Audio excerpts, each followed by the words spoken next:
euch Servus, küsst die Hände. Es wird Zeit mit Musik verwendet. Ich spiel für euch die 16er Bar. Es wird Zeit Lieder aus früherer Zeit. Und manche Hoden sind schon verrät. Das Wiener Lied geht sicher nicht verloren. Der Patrick spielt die Harmonika, Der Klausi zupft auf der Gitarre. als Backe spielt mir noch den Wiener Schal. Die Quetsche klingt heute super fein, Die Kontra pumpert hinten rein. und das Gesange klingt jetzt auch schon recht human. Drum leid und grüß euch, servus, küsst die Hände. Es wird Zeit mit Musik verwendet. Wir spielen für euch die 16er Uhr. Es wird Zeit Lieder aus früherer Zeit und manche Hoden sind schon verrät. Das Wiener Lied geht sicher nicht verloren.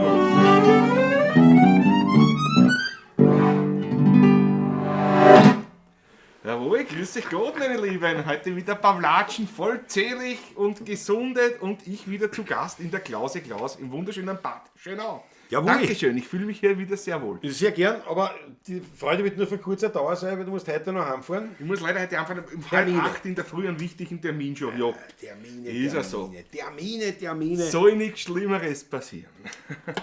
Ändert nichts daran, dass ich, so wie sonst auch, mir an sich ganz gemütlich einen umbinden kann. Ja, kann er. Du musst nicht zuschauen, aber ja. Ein Achtel trinke ich auch. Das macht ja nichts. Das geht schon, ne? Ja, auch von meiner Seite her herzlich willkommen. Schön, dass ihr dabei seid wieder bei der Pawlatschen. Die Nummer, wie viel, was haben wir? 275 haben wir heute. 275. Ja. 275 wird es der Franz M., den habe ich schon gesehen im Chat, wird es der Franz M. schon schön gesagt, glaube ich, auf Viertelrunde oder so irgendwie. Und Ja, genau. bei der Gelegenheit, Franz, Dankeschön für deine großzügige Spende, die du zugelassen hast, hat uns überwiesen einen ordentlichen Danke. Betrag, einen würdigen, Danke, eben mit dem Hinweis auf die ein Viertel Runden oder so. Auf jeden Fall habe ich es nicht gleich verstanden, um was es geht. Und ich dachte, naja, so wurscht, Hauptsache er zahlt. Aber das war der Und 275. dann war das 275. Das ist natürlich, dann habe ich mir gedacht, irgendwas mit der Pala. Das wird sein. Franz M., danke herzlich, das heißt heute steht unbedingt, Patrick, Ruf- und Leiertänze stehen auf dem Programm. Unbedingt müssen wir machen heute. Stehen auf dem Programm. Selbstverständlich. Alles ordentliches Dankeschön. Du, was für anderes, deine dass man mir Danke würdigen sagen können. Schmackes. Überhaupt, ich gehe mal, glaube ich, nebenbei. Ja gut, Hurenwein. Ich gehe mal zum Kühlschrank und hole mir einen Wein. Das ist eine Idee. Du begrüßt einmal die Ich begrüße mich die Leute. Jawohl. Gut, ja, kann man machen. Matthias Mariacher begrüße ich. Servus, grüß dich Gott. Der Thomas Meyer ist da. Es schüttet so wie gestern. Ab 18 Uhr am Biesenberg bei einem Open Air ging sich aus. Anlage blieb trocken. Bravo. Ja, du hast uns ein Video geschickt, Weltklasse, wie der Thomas Meyer gerade Karaoke-technisch im Biesenberg singt. Weltklasse. Super, ich freut uns sehr. Thomas Meyer, danke dir vielmals, dass du das überhaupt möglich gemacht hast, dass es da eine Karaoke-Version gibt. Das und alles. gibt, ja, großartig. Ganz leibend und eben, dass das dort vortrag. Und was mir taugt hat, man hört im Publikum, wird Leute mitsingen. Da habe ich gedacht, na, ist das leibend? Gibt's was Schöneres für uns, weißt du? Wirklich, also wenn er selber geschriebenes Lied da interpretiert und dann hörst du aus dem Publikum vereinzelt Stimmen, Welt. Thomas Meyer, Dankeschön. Super. Alles super. Da schießt es noch nicht, es ziehen da rundherum die Gewitter den ganzen Tag schon. Aber es war noch keins da. Na, bis ich weggefahren bin, bei mir daheim in Eibenstall war auch noch nichts. Also, weiß nicht, aber jetzt glaube ich, wird es dort oben auch schon länger. Ja, na Wahnsinn. Paul Hartmann ist da, grüß dich Gott, servus, schön, dass du dabei bist. Der Markus Volker, der Fritzl Stadtkus, unser Grausin hier. Ich selbstverständlich uns das Haupt verneigen. Ja, pünktlich dabei die Silvia Beach diesmal, grüß dich Gott, jawohl. Sehr schön. Es ist wieder mal Weintime, Matthias Mariacher, jawohl. Franz M. habe ich schon begrüßt, aber noch einmal, grüß dich Gott. Maggie Pemberton ist da, ja, im Hintergrund dabei, weil sie muss backen für Wien. Und wir werden sie auch treffen wieder, weil beim Taschler hat schon Donnerstag sehen wir reserviert. sie, ja. Ja, Donnerstag sehen wir einander. Ich freue mich schon. Klasse. Der Wolfgang ist da, grüß dich Gott. Ja. Ja, der Matthias Mariacher mit einem Reim. Ein paar Tage war der Patrick krank, nun spielt er wieder. Gott sei Dank. Das gefällt mir, ja. Fast Wilhelm Busch-Qualität. Fast, ne? ja. 14 Tage war der Frosch jetzt krank, jetzt raucht er wieder, Gott sei Dank. Ja. Danke. Das auch, ja, Voll das gemacht. auch. Jawohl. Hätte ist da, Christi Gott, Peter Prachtl. Der Raffi ist wieder da, Patrick ist wieder fit, taugt mir. Topfit, jawohl. Jawohl.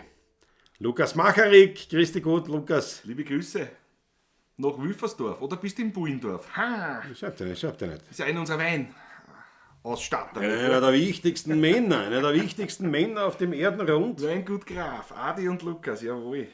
Wir haben schon doch, das ist wahrscheinlich sogar der meistgetrunkenste, glaube ich. meistgetrunkene Ja. bei uns. Ja. Mit der Liter war dazu, was wir Ja. dazwischen nochmal gespritzte trinken. Ja, also ich glaube, das Weingut Graf ist bei uns an erster Stelle der Weinausstatter. Dann wird schon der Ausblick folgen wahrscheinlich. Das haben wir auch Ausblick, viel gekriegt immer wieder. Taschler auch, das waren auch 6 Kartons. Ja, war in Summe auch viel. Aber ich sage mal so über die Zeit hinweg, Ja. immer wieder war also auf jeden Fall Lukas. Lukas, Klasse. ja, super. Und bitte lass nicht einreißen. Lass nicht einreißen. Diese Förderung. Ludwigsaas, ein letztes Mal.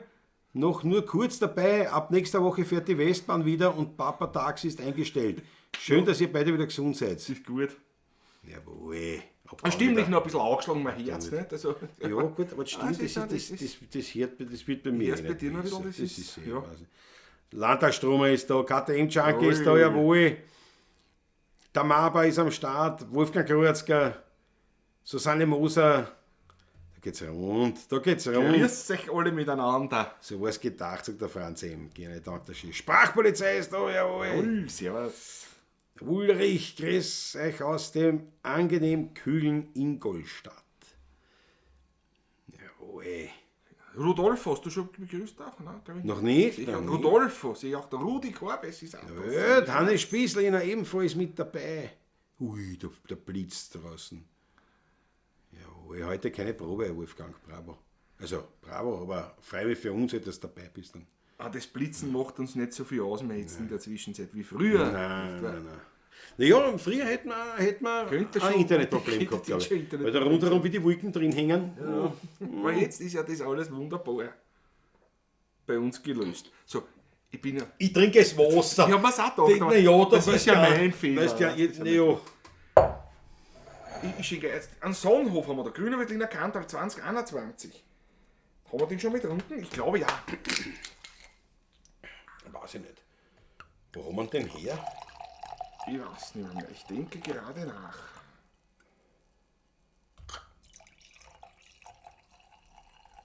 Das ist schon Knurbel, ne? Ob der nicht auch aus dem Hause, na, Sonnenhof? Na, oh ja, könnte der sein, aus Sonnenhof? dem Haus Alexander Hauser. Das könnte das sein, ja. Gen- Ich stelle mich Apropos- kühler. Apropos, das habe ich natürlich, das habe ich gehabt und habe es natürlich verschmissen. Ui, jetzt muss ich jetzt aber da schauen. Hast du, ich habe das mir weitergeschickt. Ja, extra ich gleich. habe das, Aus dem Grunde nämlich. Ein wunderbares Bild, ein Traum. Freunde. Mehrere Bilder sogar sind da. Alexander Hauser. Ach Gott, na, wie geht denn das da wieder? Das geht mir so, na geh, das haut da nicht hin. Na geh. Ja, sag Schmoren. So, warte mal, gleich Patrick, gleich. ja, ich hab Jetzt, aber da nicht ist er. da. Da ist er schon her. Unser Alexander Hauser Jawohl. vor der Golden Gate Bridge. Und ich muss gleich dazu sagen, bevor da irgendwelche Meldungen kommen, das ist keine Fotomontage. Nein. Der ist wirklich dort. Der ist wirklich dort. Und hat er uns gesagt, er hat extra ins Leiberl gekauft. Er hat gesagt, weil das muss er mitnehmen, weil mit dem gibt es ein Foto vor der Golden Gate Bridge. Das letzte Gerschel für gescheite Muse in San Und ich Francisco. finde das großartig. Noch dazu die Golden Gate Bridge wirklich sichtbar, im nicht Nebel. komplett im Nebel, wie es ja sehr oft dort ist, leider, weil viele Leute sind dort und sind dann enttäuscht, weil man von der Bridge nichts sieht, Ja, außer einen weißen Nebel, die weiße Wand. Und da ein Riesenglick auch noch gehabt, der Alex, ja. Na, weil, nein, super, es gefällt uns voll. Also, wenn du es so nachsiehst oder falls du siehst, Weltklasse. Alexander, also eine Riesenfreude mit diesen Fotos. Ja, absolut. Und ehrt uns sehr. Also, meine Lieben, auf euch alle jetzt einmal. Zum Wohle. Zum Wohl.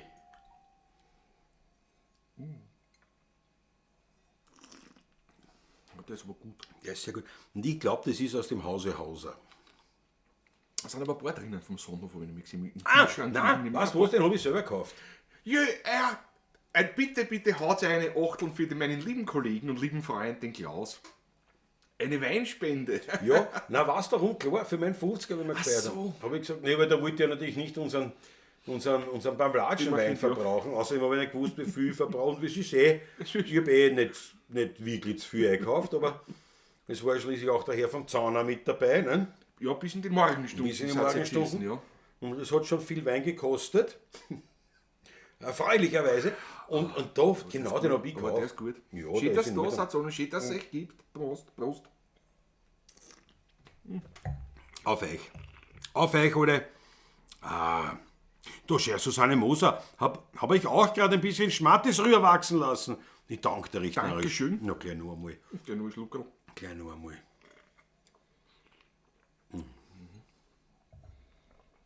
Schau, ich krieg die Achtel. Also, Ja, es sehr ist nett, sehr nett. bis jetzt da. Und viel Wein habe ich nicht so weit, glaube ich, noch. Oder wir, privat sozusagen. Die ersten Frokade haben wir selber gezahlt. Was mit der Pavlatschen trinken? Nein. Aber das ja, ist aber doch das war, ja, stimmt, aber genau, ich habe auf das gar nicht mehr gedacht, dass ich ja einmal einen Wein Ich habe gekauft so geschaut, der Sonnenhof bei dir, da drin und gedacht, da. habe. Und ich habe mir gedacht, warum sollte ich einen sagen? Aber es stimmt, da habe ich so eine Kiste gekauft. Nebst ein paar anderen. Aber wie gesagt, viele sind nicht überblieben aus dieser Geburtstagsrunde. Naja, ich kaufe ja einen guten Wein, nicht? So ist es nicht. Ja. So ist es nicht. So ist es nicht. Felix Lukan sagt auch Prost. Wie kann man spenden?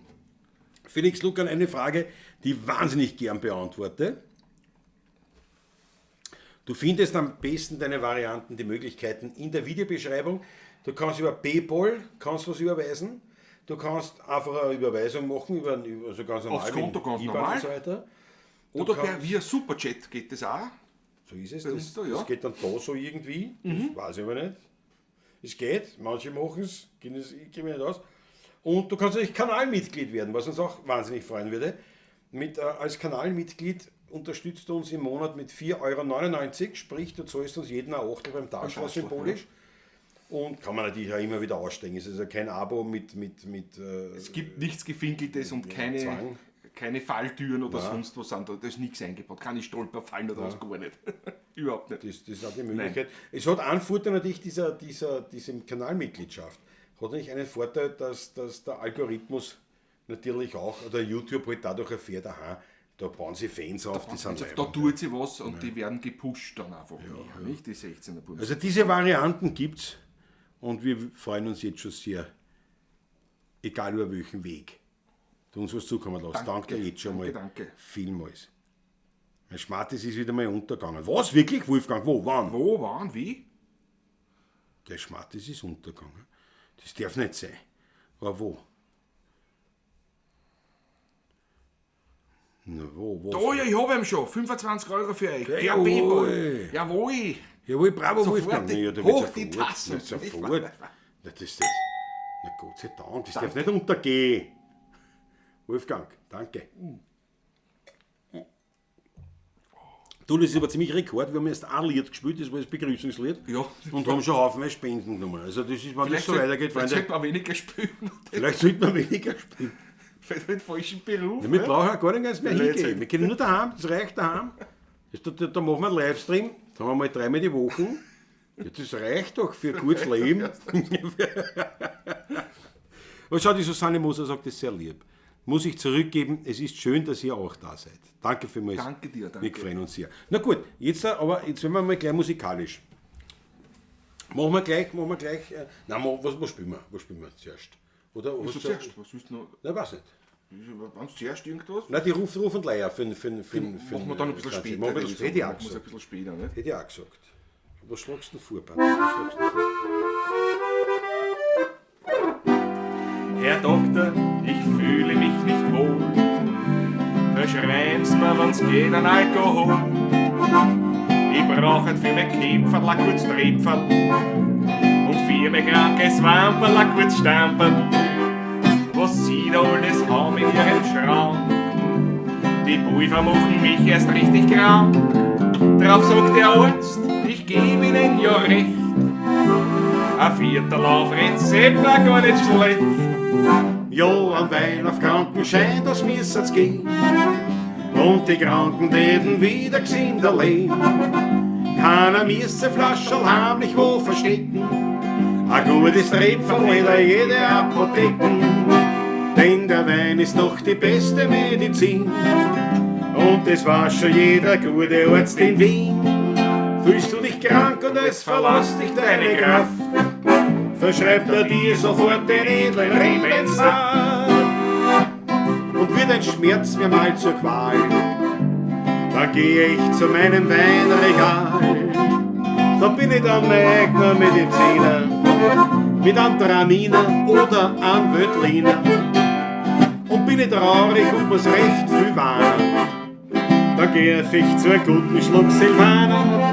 Ah ja, und eins, das muss ich euch noch sagen, ein Roter, der ist wirklich gut für den Mond. Ja, ein Wein auf Krankenschein, das wir's uns geben. Und die Kranken werden wieder gesund allein. Keiner müsste Flascherl heimlich wo verstecken. Ein gutes Tripferl in jede Apotheken. Denn der Wein ist doch die beste Medizin. Und das war schon jeder gute Arzt in Wien. Fühlst du dich krank und es verlässt dich deine Kraft, verschreibt er dir sofort den edlen Rebenssaft.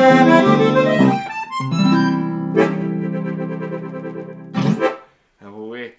War das nicht schön? Das war was erst. Das war was, ja. Da geht man gern zum Arzt mittlerweile. So, der Lukas Macher, ich Wölschein, die kenne ich noch gar nicht. Naja. Naja, Aber das war das. Das heißt eigentlich, dass der Winzer sozusagen das Äquivalent zur Pharmaindustrie wäre. ja. Ja? Was steht der fast ein bisschen? Was sagt der? Die Pharma-Riesen. Nicht? Weingut Graf. Die Pharma. Bis der, erst da gab es dann auch von uns Chats und SMS. SMS. Und wie? Da können sie uns auch festnageln dann. Boah. Ja, illegale Absprachen der 16er Buben mit der Pharmaindustrie. Also sprich mit den Weinbauern. Ne? Das war was. Susanne Faber ist auch schon da, jawohl. Ja. Gehen wir in Häfen wegen Mitentwicklung der Stoffe. Das ist ja Wahnsinn. Illegalerweise. Ja, stell dir vor, wir gehen testen, aber wo hast du denn das normal, ne? Wir müssen Wein testen, wir sind bei einer Weinkost, wo hast du denn das? Du kannst ja nicht hingehen, da probiert ja auch keiner durch die Wir treffen schon öfters, nicht? Aspirin oder was, ne? Das muss ja unter härtesten Sicherheitsmaßnahmen und alles, ne?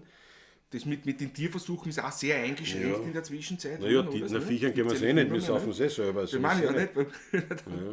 Das steht davor mit den Tieren. Das war ja wohl, Nein. Apotheke zum heiligen Weinstock, Frau Franz.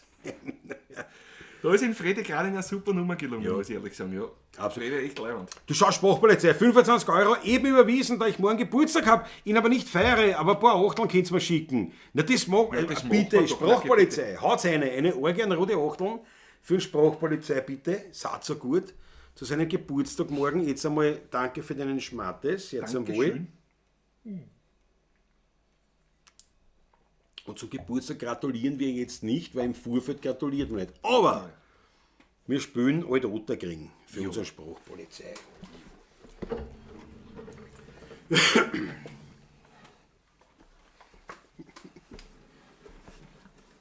Ja, da. Jawohl.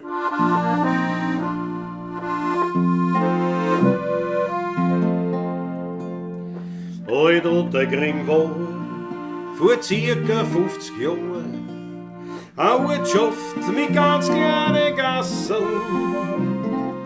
Das Kircherl war klein, der Brunnen ausstand, der Wein, der ist kaum worden von Fassen. Schon als Bierscherl war ich bei der Zehner Marie, hat festodelt und Post und manches Trepferl vernascht. Hat die Stimmung sich kaum ums den Tisch zusammengeschoben, denn Alt-Otterkring ist mein Paradies. Neulich hab ich in ein Album Büdel gesehen vom 90er Jahren. Drüber stand ein kleines Sprüchel, halt Ottergring, wie es früher war. Da erfasst mich eine Wehmut, schämlich damals gewesen sein. Und mir fallen dabei die Worte von meinem lieben Vater ein. Halt Ottergring war vor 150 Jahren eine Ortschaft mit ganz kleinen Gassen. Das Kircherl war klein, der Brunnen aus Stahl, der Wein, der ist kaum warm vom Wasser.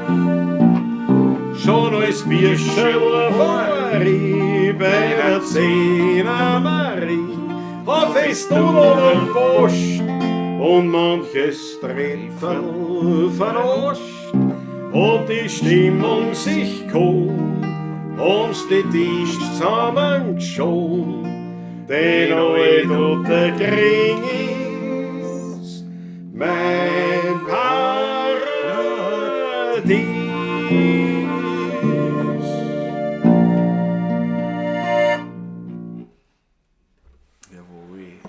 Wunderschöne Nummer.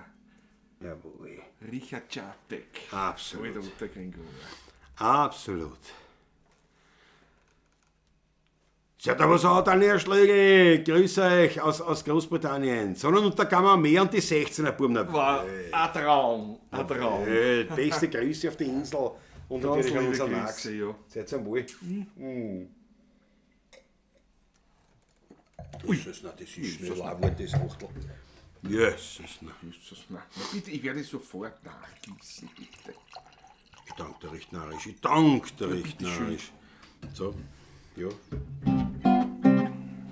Ja, wir haben, das war jetzt ganz interessant. Ich habe beim letzten Schurfix habe ich ja berichtet, ne, dass ich ein Lied geschrieben habe wieder. Und werden wir jetzt nicht vorbringen, ist noch nicht so weit. Aber das Spannende ist das, ich habe dann, nachdem ich so eine Grundstruktur gehabt habe, nicht weiter gewusst oder so, aber doch, das ist wurscht, wird mir schon was einfallen. Was? Ich muss unterbrechen. Ja, und unbedingt. Sylvia Beach just became a member. Ja? Kanalmitglied. Da muss man sofort einen Schluck trinken. Ich muss dich unterbrechen. Das war jetzt wichtig. Das wichtig. Sylvia Beach ist Member, ist jetzt Herzlich original. willkommen. Aber Vlatschinger, super Fan. Wie heißt das bei uns? Wie haben wir das genannt? Weiß ich nicht, 16er pro Unterstützt. Ich weiß es nicht. Das weiß ich auch nicht. Ja Ich weiß- wurscht, weiß ist ich ja auch nicht wurscht. mehr jetzt, ja. Bravo, Sylvia. Hurra. Haut eine bitte. Ein Begrüßungsachtel für die Sylvia Beach. In der Runde der Kanalmitglieder. Der Weltklasse. Dankeschön. Bitte, ich wollte dich nicht, aber da muss Nein, ich war wichtig, sofort wichtig. meines Amtes walten. so Absolut, wie immer absolut. so Vollkommen ein korrekt. Vorwurf. Vollkommen korrekt. Ja, nein, ich hab dann, also worum es mir eigentlich geht, das zu erwähnen, ist, dass ich so das Gefühl habe, ich komm wieder ein bisschen zurück aus diesen, ich habe ja nicht wirklich eine Schreibblockade gehabt, sondern ich habe gar nicht geschrieben. Du hast es gar nicht probiert, ne? Das war Ja, so- es war irgendwie kein Ding. Und dann habe ich, und dann komme ich irgendwie rein. Und dann habe ich ihm gesagt, so, ja gut, wird mir schon was einfallen, wurscht. Dann habe ich mir bei dem Schuhmacher meines Vertrauens, Unser Schuhmacher, kann man sagen, mittlerweile, ja. kann ich ruhig sagen, kriege kein Geld, ich zahle dafür, aber, Ja. aber ich sage es mit äußerster Überzeugung, das Schuhhaus Rax in Neunkirchen, tiefste Empfehlung. Haben Rax, beziehungsweise Schuhhaus Knöbel, je nachdem, wie man es kennt, ja. und die haben schon so ich sage jetzt mal, die üblichen, eher hochwertigen Schuhwerk. Aber sie machen auch selber Schuhe. Und unter anderem haben wir jetzt durch die Wanderschuhe gekauft. Schuhe, wie man sie wie eh und je Handwerkskunst macht, Rahmen genäht, Leder, Nichts alles Leder. geklebt, Nichts alles Kleber, Leder, kein Kleber, nichts kein Kleber, Gore-Tex, nichts, ja. kein Plastik, kein irgendwas anderes drin, sondern einfach nur Leder und ein ordentliches Sohlen. Und das auch gnad. Traumhaft schön, traumhaft leid und das Ganze, kann ich so auch sagen, unter 300er. Also Jetzt nicht so, dass du glaubst, du bist da. Also, das habe ich für meine Wanderschuhe immer Meine gezahlt Akkus, eigentlich. ja. Immer um die 300 Zeit. Jupp. Und auf jeden Fall, also das ist jetzt nur die Nebengeschichte, aber das wollte ich erwähnt haben, weil es ist ganz wichtig, weil solche Geschäfte oder solche Schuhmacher gibt es auch nicht mehr viel. Es gibt schon noch einige, die Schuhe machen, aber wo du eben wirklich jetzt noch Wanderbock kriegst, so richtig Wanderbock aus Leder, tipptopp, gibt es wirklich nicht mehr viel. Und ja, deswegen wollte ich das erwähnt haben. Und haben wir das angezogen und haben wir gedacht, nein, gehst du jetzt da bei mir ein bisschen in den Wald. Habe ich gemacht, eine sehr schöne Runde ausfindig gemacht, wie ich da berichtet habe. Ein bisschen Eige, die Schuhe Die sozusagen. Schuhe eingehen, ja, die Schuhe eingehen. Gestern war ich da unterwegs. Und bin da marschiert durch den Wald, eine Stunde ungefähr eine Stunde. Eine wirklich schöne Runde ausfindig gemacht, aufgrund von Empfehlungen von Freunden, da herrlich. Die Höhenmeter waren überschaubar, daher, was bei mir selten ist, weil ich bin halt herum. Ne? Das heißt, Wenn du weggehst, musst du einmal runter eigentlich sozusagen, dann musst du aber wieder aufhören, ja. Ist klar. Aber ich bin da so im Wald hinter, also es ist gegangen, also es waren vielleicht 300 Höhenmeter in Summe, also nicht der Rede wert. So. Und wie ich so marschiere mit meinem Wanderstock, habe ich gedacht, naja, da fällt mir ein, habe dieses Lied dann fertig geschrieben, den Text zumindest. Und geistig, habe den dort fertig geschrieben, während ich durch den Wald gegangen bin. Schön. Und war sehr glücklich. Und dann bin ich so weitergegangen. Und dann habe ich gefunden, das muss ich schauen, das habe ich auch fotografiert. Und dann bin ich so herummarschiert, war total glücklich. Ich muss das herstellen. Das ist so ein Scheiß, da wirklich wahr. Das ist ja nicht mehr normal. Ja, wir haben es gleich. Schaut, da kann man das. Und dann das brauche ich. Ist schon da. Wo? Ist schon, nein, noch nicht da. Oh, nein, Mein iPad ist schon da. nein, da sollte nichts sein. Nein, dieses falsche Bild. Ja, so können wir Aber, nicht. nein, aber schau mal, das sind die Schuhe. So können wir nicht arbeiten. Das sind die Schuhe. Also, da passt nicht, das ist die Geschichte von richtig chronologisch Da schau. nacherzählt. Da schau, original. Aber, ich meine, warum, den wollte ich jetzt gar nicht herzeigen, aber das sind so. Aber das, glaube ich, ist es. Nein, wo ist denn das jetzt da? Erst da, ich hab's schon. So. Da schau her. Das Bankerl. Das habe ich fotografiert. Das ist dann dort irgendwo mitten im Wald gestanden. Und nicht auf einer Lichtung, sondern Wirklich im Wald, ne? wirklich im Wald. Wirklich im Wald, wo da vorne nur ein Baum ist. Schaut genau so aus, ja. Und ich stehe so und so, da steht ein Bankerl mitten im Wald. Und habe auf einmal so, auf lange Rede, kurzer Sinn, einen Kilometer später habe ich ein zweites Lied geschrieben. Ja, aber jetzt, du solltest öfters einfach eine Wanderung machen. Mehr Red. Geh in den Wald, Mehr Red. mehr. Ja. Und dann habe ich es daheim natürlich vertont. Und heute habe ich Patrick Ich hab schon gehört, die Rohfassung hab ich schon Also gehört, die ja. Rohfassung kann man, nennen wir es lieber mal die Skizzierung. Skizzierung, ja, genau. Und Es ist schon ein bisschen mehr, ich bin schwer begeistert. Ich bin von beiden. Nämlich. sag's aber ehrlich, du musst es ehrlich Nein, sagen. sag's Du darfst tatsächlich. nicht, Nein, ich habe das ja früher schon gesagt. Ja, schon, was das? das? Nein, ist wirklich gelungen. Mir gefällt aber auch die andere Nummer sehr gut, wobei da war ich etwas überrascht bei der anderen. Von der Art des Textes her. Du eher als die Da schon war fix ich wirklich- Da Zuschauer, war ich wirklich überrascht. weil Ja. die wissen schon, dass das ein recht Aber es ist eine schöne melancholisch Nummer. Aber eine schöne Nummer. ist. Ist schon, gell? Ja, absolut. Ja. Das Bankerl ist ein Kunstwerk. Mein Red Wolfgang. Das ist mir auch aufgefallen, ich habe das sofort. Schau, der Ludwig Saas ist dahin, die Karin Albertine, Karin 30, Bristonic ist da. Guten Abend, Karin. Servus. Und Ludwig, die entschieden unten noch trotzdem, gell? Unbedingt. War das Sampo, sagt er, ja. Paul Hartmann hat auch noch einen Freund, einen echten Schuhmacher, ja, aber das ist wild. Und wie gesagt, das ist preislich in einem ganz, Ja, das normalen haben wir Rahmen. im normalen Rahmen, ja, genau. also ich habe Auch mit der, einige Paar Schuhe von ihm, du auch. Ich habe schon zwei jetzt. Es kommen noch einige dazu jetzt. Ich brauche nämlich neue Schuhe von ein paar Sachen. Und. Und pass auf, bei denen habe ich mir vor 30 Jahren, Richtig, vor die 30 Jahren, Haferlschuhe. haben wir Haferlschuhe gekauft. Da waren sie im alten Geschäft, da waren sie noch ganz jung im Anfang. Haben wir für einen, also das sind zwei Brüder, nicht? Und der eine ist eigentlich der Schuhmacher und der andere ist sozusagen der Verkäufer. Das ist der der ist da halt unterwegs. Wir sind aber beide Schwester, aber der eine ist richtig der Handwerker. Und da haben wir Haferlschuhe für einen gekauft, Raxhaferl. Und irgendwann, nach 30 Jahren, ich bin halt dann irgendwann rausgewachsen, nach 20 Jahren ein bisschen. Und dann habe ich es deinem Bruder gegeben und der hat es heute noch. Der hat es heute noch, ja, stimmt. Irre. Sind einmal neu besohlt worden in der ganzen Zeit. Einmal neu besohlt, das war's. Das sind original die gleichen Schuhe. Das ist, ich finde das Und ich habe mir gleich heuer schon welche gekauft. Also letztes Jahr, nein, heuer im Winter war das, glaube ich. Waren wir bei ihm. Oder letztes Jahr im Herbst war, ich weiß gar nicht mehr, wann das war. Wann war es und dort? Ja. Ich mag gleich ein paar Haferschuhe und ein paar andere Schuhe noch, so robustere. Ja. So ist das eine Moos also die Wanderschuhe für die Wallfahrt nach Mariazell gekauft. Super, kommt eh Pfingsten. Ja. Nein, habe ich nicht, aber das kann ich nicht für das verwenden. Pfingsten wird nichts, weil ich kann euch jetzt schon sagen, der Juni, Jetzt ist bei uns ziemlich viel Arbeit, ja. Da spielen wir wirklich viel. Sprachpolizei, auserlebend, Bankerln sind was Wunderbares, außer man Reißtanz. Ja, das ist was anderes, ja. Das ist wahr. Aber auf jeden Fall, mir das voll taugt, weil ich das so gesehen, das hat mich so angesprochen und ich sing's noch an. Da ist ein Spankerl mitten im Wald. Und dann bin heim und diese zwei Lieder vertont.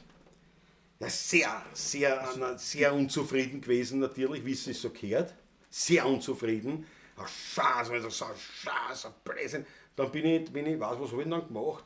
Ich glaube, dann habe ich was zum Essen gemacht, obwohl ich keinen Hunger gehabt habe, aber einfach aus Von lauter Kram wahrscheinlich. Vergrannt. Dann bin ich Klavier spielen gegangen, also üben. Muss man eher sagen, weil Klavier spielen, jetzt regnet es wenigstens ein bisschen. Und dann bin ich wieder zurück und auf jeden Fall bis fast Mitternacht habe ich dann da noch den Schliff gemacht und dann bin ich charmiert worden einfach. Aber dann war es fertig. Dann war die zumindest die Skizze gelungen, sehr gelungen. Das gehört mir aus. Also wirklich gut, ja. Ja. Beide, ja. Grundverschiedene Lieder. Ja, ganz anders. Also, ganz anders, die kannst du nicht vergleichen. Von der Stimmung her ganz anders. Das ist eine Welt. Aber auf jeden Fall mir das total, was mir eigentlich am meisten gefällt, ich weiß gar nicht, ob die Lieder selber jetzt dann so gut oder erfolgreich oder wie auch immer sein werden, aber was mir am meisten taugt, ist, dass ich so das Gefühl gehabt habe, ja genau, es geht. Es ja. geht eh. Es geht wieder eigentlich, ja. wenn man es genau nimmt. Ne? Ich meine, da machst du einen Spaziergang, gehst mit 2 Lieder heim. Ja. Na bitte, ich meine, wird nicht immer so sein, aber... Da verlass dich nicht. Aber was weiß man? Ja, aber absolut leibend. Soll ich dazu machen, wegen Lärm, glaubst du? Nein, ich glaube nicht. Störendes Hintergrundgeräusch. Der Regen hat nämlich jetzt eingesetzt. Ihr werdet es nicht so hören wie mir, glaube ich, daher. So, Patrick, was reißen wir an? Was reißen wir an?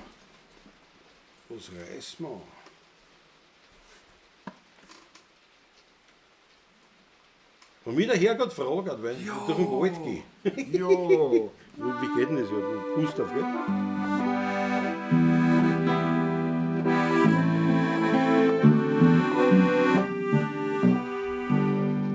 Mein Adler hat mir oft und oft eine alte Geschichte erzählt.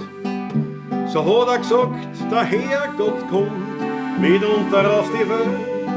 Und wem er da begegnen tut, den redet er freundlich an. Und mancher fromme Wunsch, der geht auch in Erfüllung dann. Ja, das wär doch wirklich gar nicht schlecht. Ich wisst schon, was ich sagen möchte. Wann mich der Herrgott frage, ob mir denn gar nichts fehlt, da mache dir Buckel das Schönste auf der Welt. Ich sage, lieber Herrgott, wenn's grad gut aufgelegt bist, dann bring die alte Zeit zurück. Die Zeit voll Glück. Und in der Schule, da haben wir gelernt, ein Lied voll euch gemalt. Der liebe Gott, so heißt es drin, geht einsam durch den Wald. Und wem er da begegnen tut, den redet er freundlich an. Und mancher fromme Wunsch, der geht auch in Erfüllung dann. Ja, das wär da wirklich gar nicht schlecht, weil ihr wisst schon, was ich sagen möchte. Wenn mich der Herrgott fragt, ob mir denn gar nichts fehlt, da machen die ein Buckel, das Schönste auf der Welt. Ich sage, lieber Herrgott, wenn's grad gut aufgelegt bist, dann bring die alte Zeit zurück. Die Zeit voll Glück.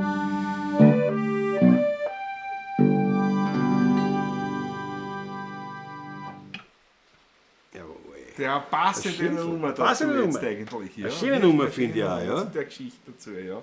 Wunderschön. Die Achteln fallen rein. Echt gefällt das auch, ja, danke. Danke euch.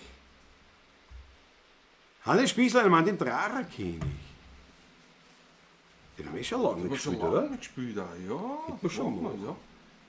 Aber natürlich will man es nicht überstürzen, da will man schon zuerst den Schluck. Aber bevor wir überstürzen, stürzen wir lieber was. Nicht? Das ist vorsichtig. Bitte nicht zu kalt raus? Nein, nein, ist überhaupt nicht kalt. Nein, Das ist jetzt angenehm, weil die Schwülität ein bisschen zurückgeht. Zurückgeht dabei, ja. Aber jetzt fährt es runter, ja. Aber die Gewitter sind rundherum, das ist ja herrlich da. Ja, dann schaut man so in der Gegend, Weder und leicht siehst rund um und um. überall siehst du es nicht da. Du brauchst sie nicht da, ich brauch sie nicht. Nein. Das reicht ja der Regen. Das reicht, ja. Na gut, der Dracher kenne ich.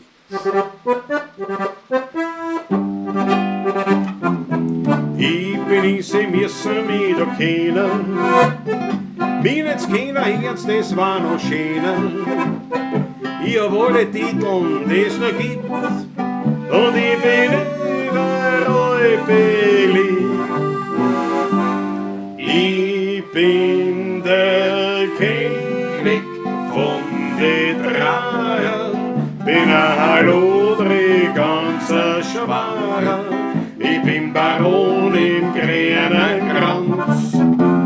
Der Karian von Werner Tanz. Ich bin Herr Graf im grünen Buschen. Doch nur daheim, da muss ich stark sein. Aber wenn's um meine Drahre geht, bin ich die Drahre, bin ich die Drahre, bin ich die Drahre Majestät.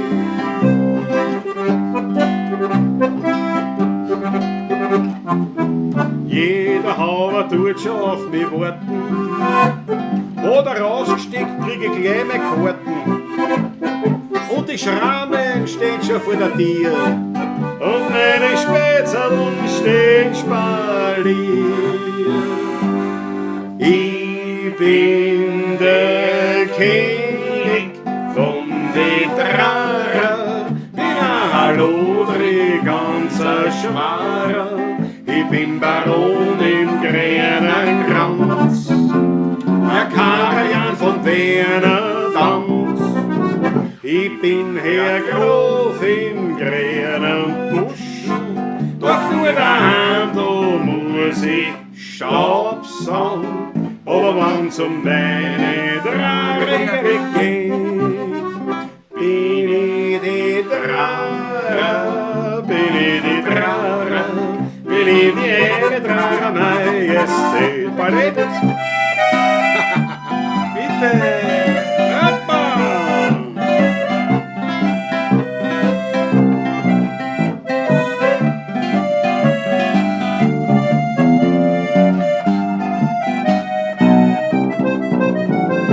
Ich bin Herr Graf im grünen Buschen, doch nur daheim, da muss ich stark sein.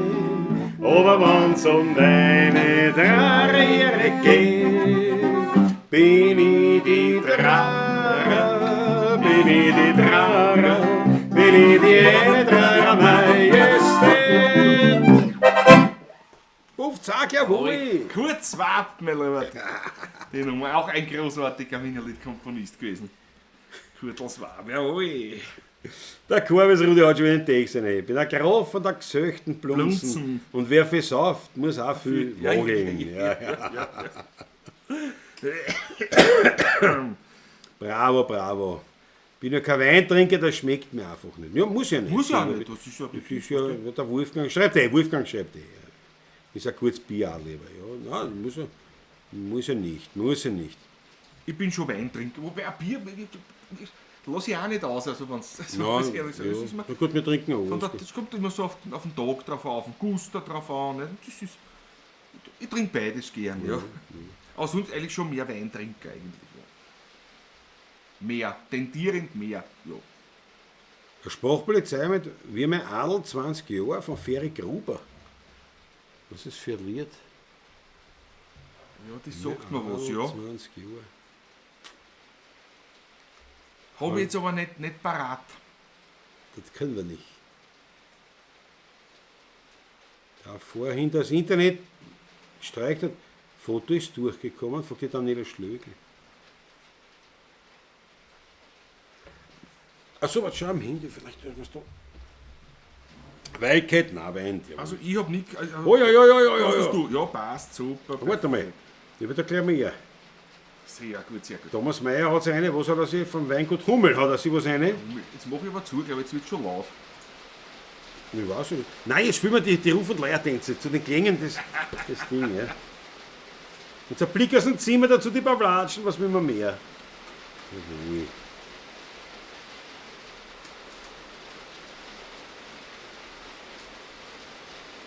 Es geht wieder da nicht. So geht denn das nicht. Was willst du machen? Naja, Schön. Ein schönes Herz, das im Hintergrund jetzt, das Prasseln des Regens. pass auf, da spielen wir jetzt gleich die Ah, Ruf und Leier, die Wahnsinn. passen jetzt wunderbar. Ist es nicht ein Lied von der Operette Der Vogelhändler? Ja, Felix Lukas, die Reblos haben wir im Programm. Jawohl. Regels bei euch die Wildcat. Silvia Beach, na servus bei euch Schieds.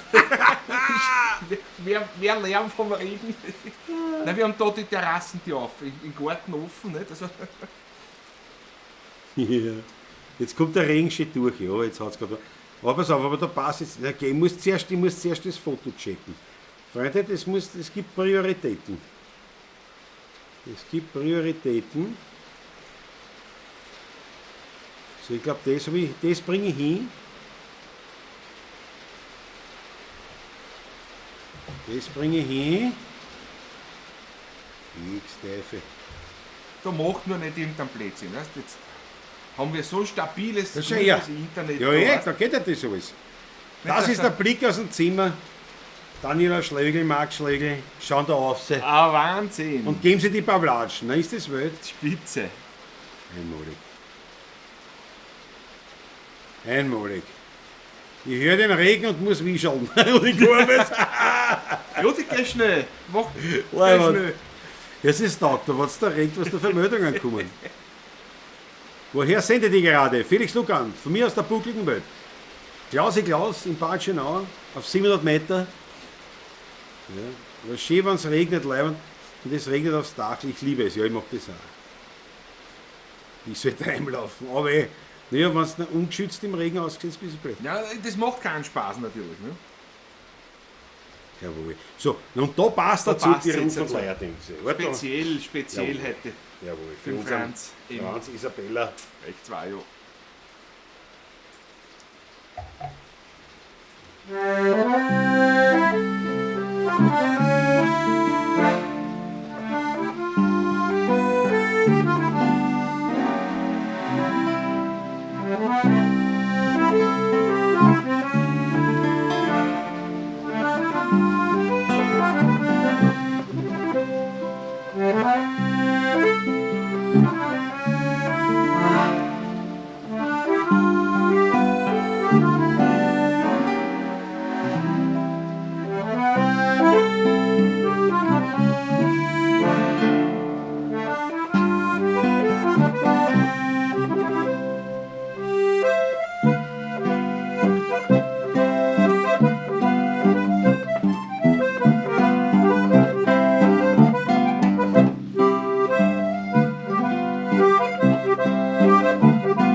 rausgespielt. Und der Ring ist weg. Wunderschön. Nochmal ganz danke, liebe Familie Meyerhofer, gell? Ganz speziell für euch zwei. Ja. Dieses Anstieg. Aber trotzdem auch natürlich für alle anderen, weil Natürlich. es ja ein Traumstück. Und Patrick hat das wunderbar Gut, ja. ja drauf. Ist ja nur mehr die Sticke Marie, das Die in Marie dieser spielt auch in dieser Art. Perfektion Da stiebt spielen sie auch kann. noch. Da habe ich noch nicht Da gehört. hätten wir da eine Da Stiebt wird sie aber auch. klar, da wird das Stiebt Kinder sie auch, natürlich, stippig, keine ja. Frage. Ja gut, das weißt du. Das sind aber 3. Drei, Wir gehen immerhin. Toll. Die 2 Millionen Weltstadt Wien. Ich glaube, die Ingrid Ede spielt es auch, aber noch, vielleicht fallen mir noch das ein, zwei spielt- ein. Noch. Ja gut, ja, aber die spielt ja nicht viel. Aber Ist ja Lehrerin, eigentlich ist auf der Knäpferl eigentlich das ist die Stiegler Marie, der Helmut und ich, ja, eigentlich, ja. Ja, aber mit dem Kitchen dann noch. Ja, man. Da spielt der Rudi, der Korbis Rudi? Nein, glaube ich nicht. Gut, gut, spielt es nicht. Vorstadt, Kollektiv Kinderzeit, bin mir jetzt nicht sicher. Ich kenne jetzt ja, dass er spielen, ja. Aber ansonsten, ich glaube, Knäpferl, die Harmonika Knäpferl spielen technisch, nicht, nein. war es dann. Da, Scher Patrick, Finger, Ja. Finger. Bitte, bitte, ich Finger. erhebe ihn schon. Ich habe ihn bereits erhoben, ja. Thomas. 5 Euro vom Welt geht. Sani und Mutzi haben die Macht übers Börserl übernommen. Bravo. Unsere Nymphensittiche übernehmen zur rechten Zeit die Macht. Bravo. Danke, schön. Danke, danke, danke.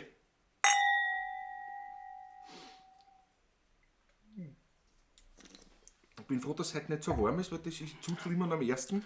Ja, naja, ja. Weißt du? Das ist ein Windspiel. Ist Ah, das, ja. okay, ja, nein, ja, da die Wederglocken Leute am Bauernhof. Die irgendwo da. Wederglocken, ja.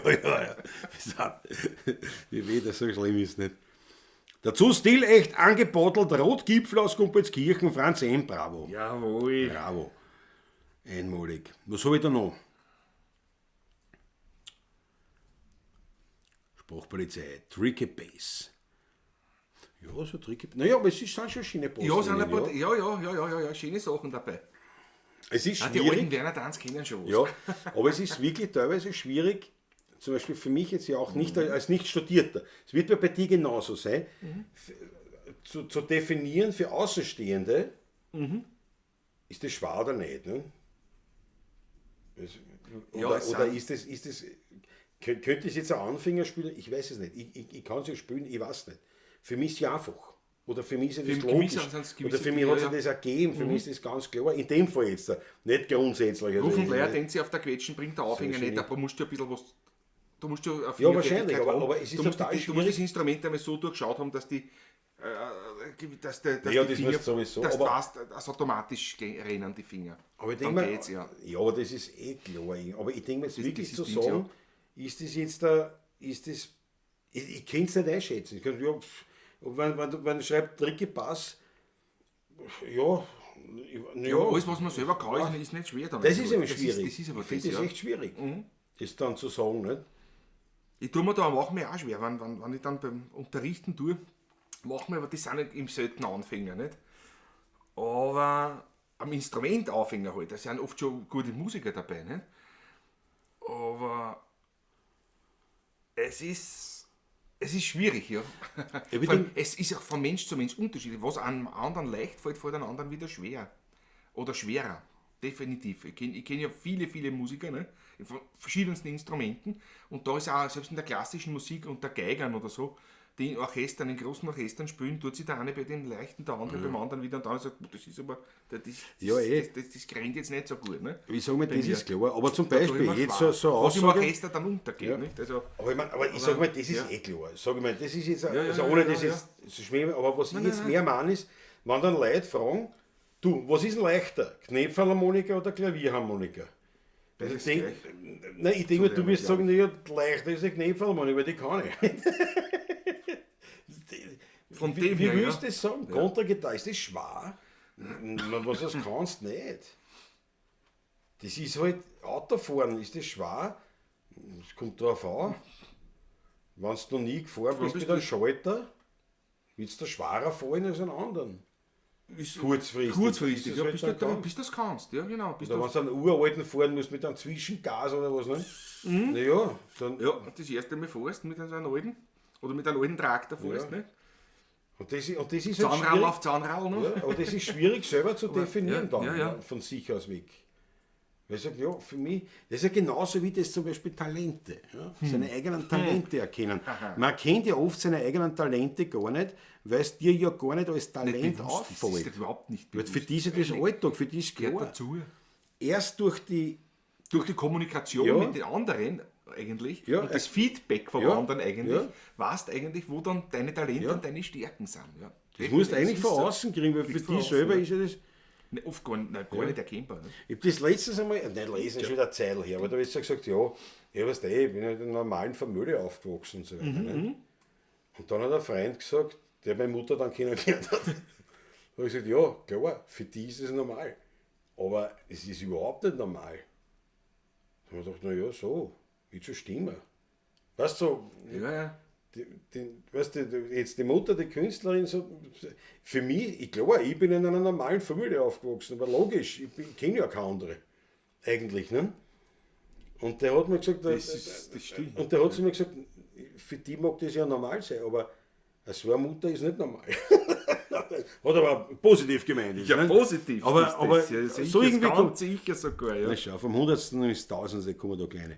Der Sprachpolizei, da haben wir es. Wie mein Adel 20 Jahre und ein gesunder Wildschütz war, hat beim Mondschein ein Verlust das erste Mal sein Resal pust. Wie er es küsst, singt gerade im Tal und sagt, nein, das kenne ich nicht. Das ist ja aus der, das ist ja aus dem, das ist ja Das wirklich wird die Operette aus der sein Operetten. wahrscheinlich, Ja. Das kann ich nicht, ja. Ja, der Patrick muss heute nach Hause fahren, ja, leider. Ja, leider. das macht doch nichts. Macht doch. Ja, das Wetter, das hört eh schon auf jetzt. Da. Bis ich fahre, okay.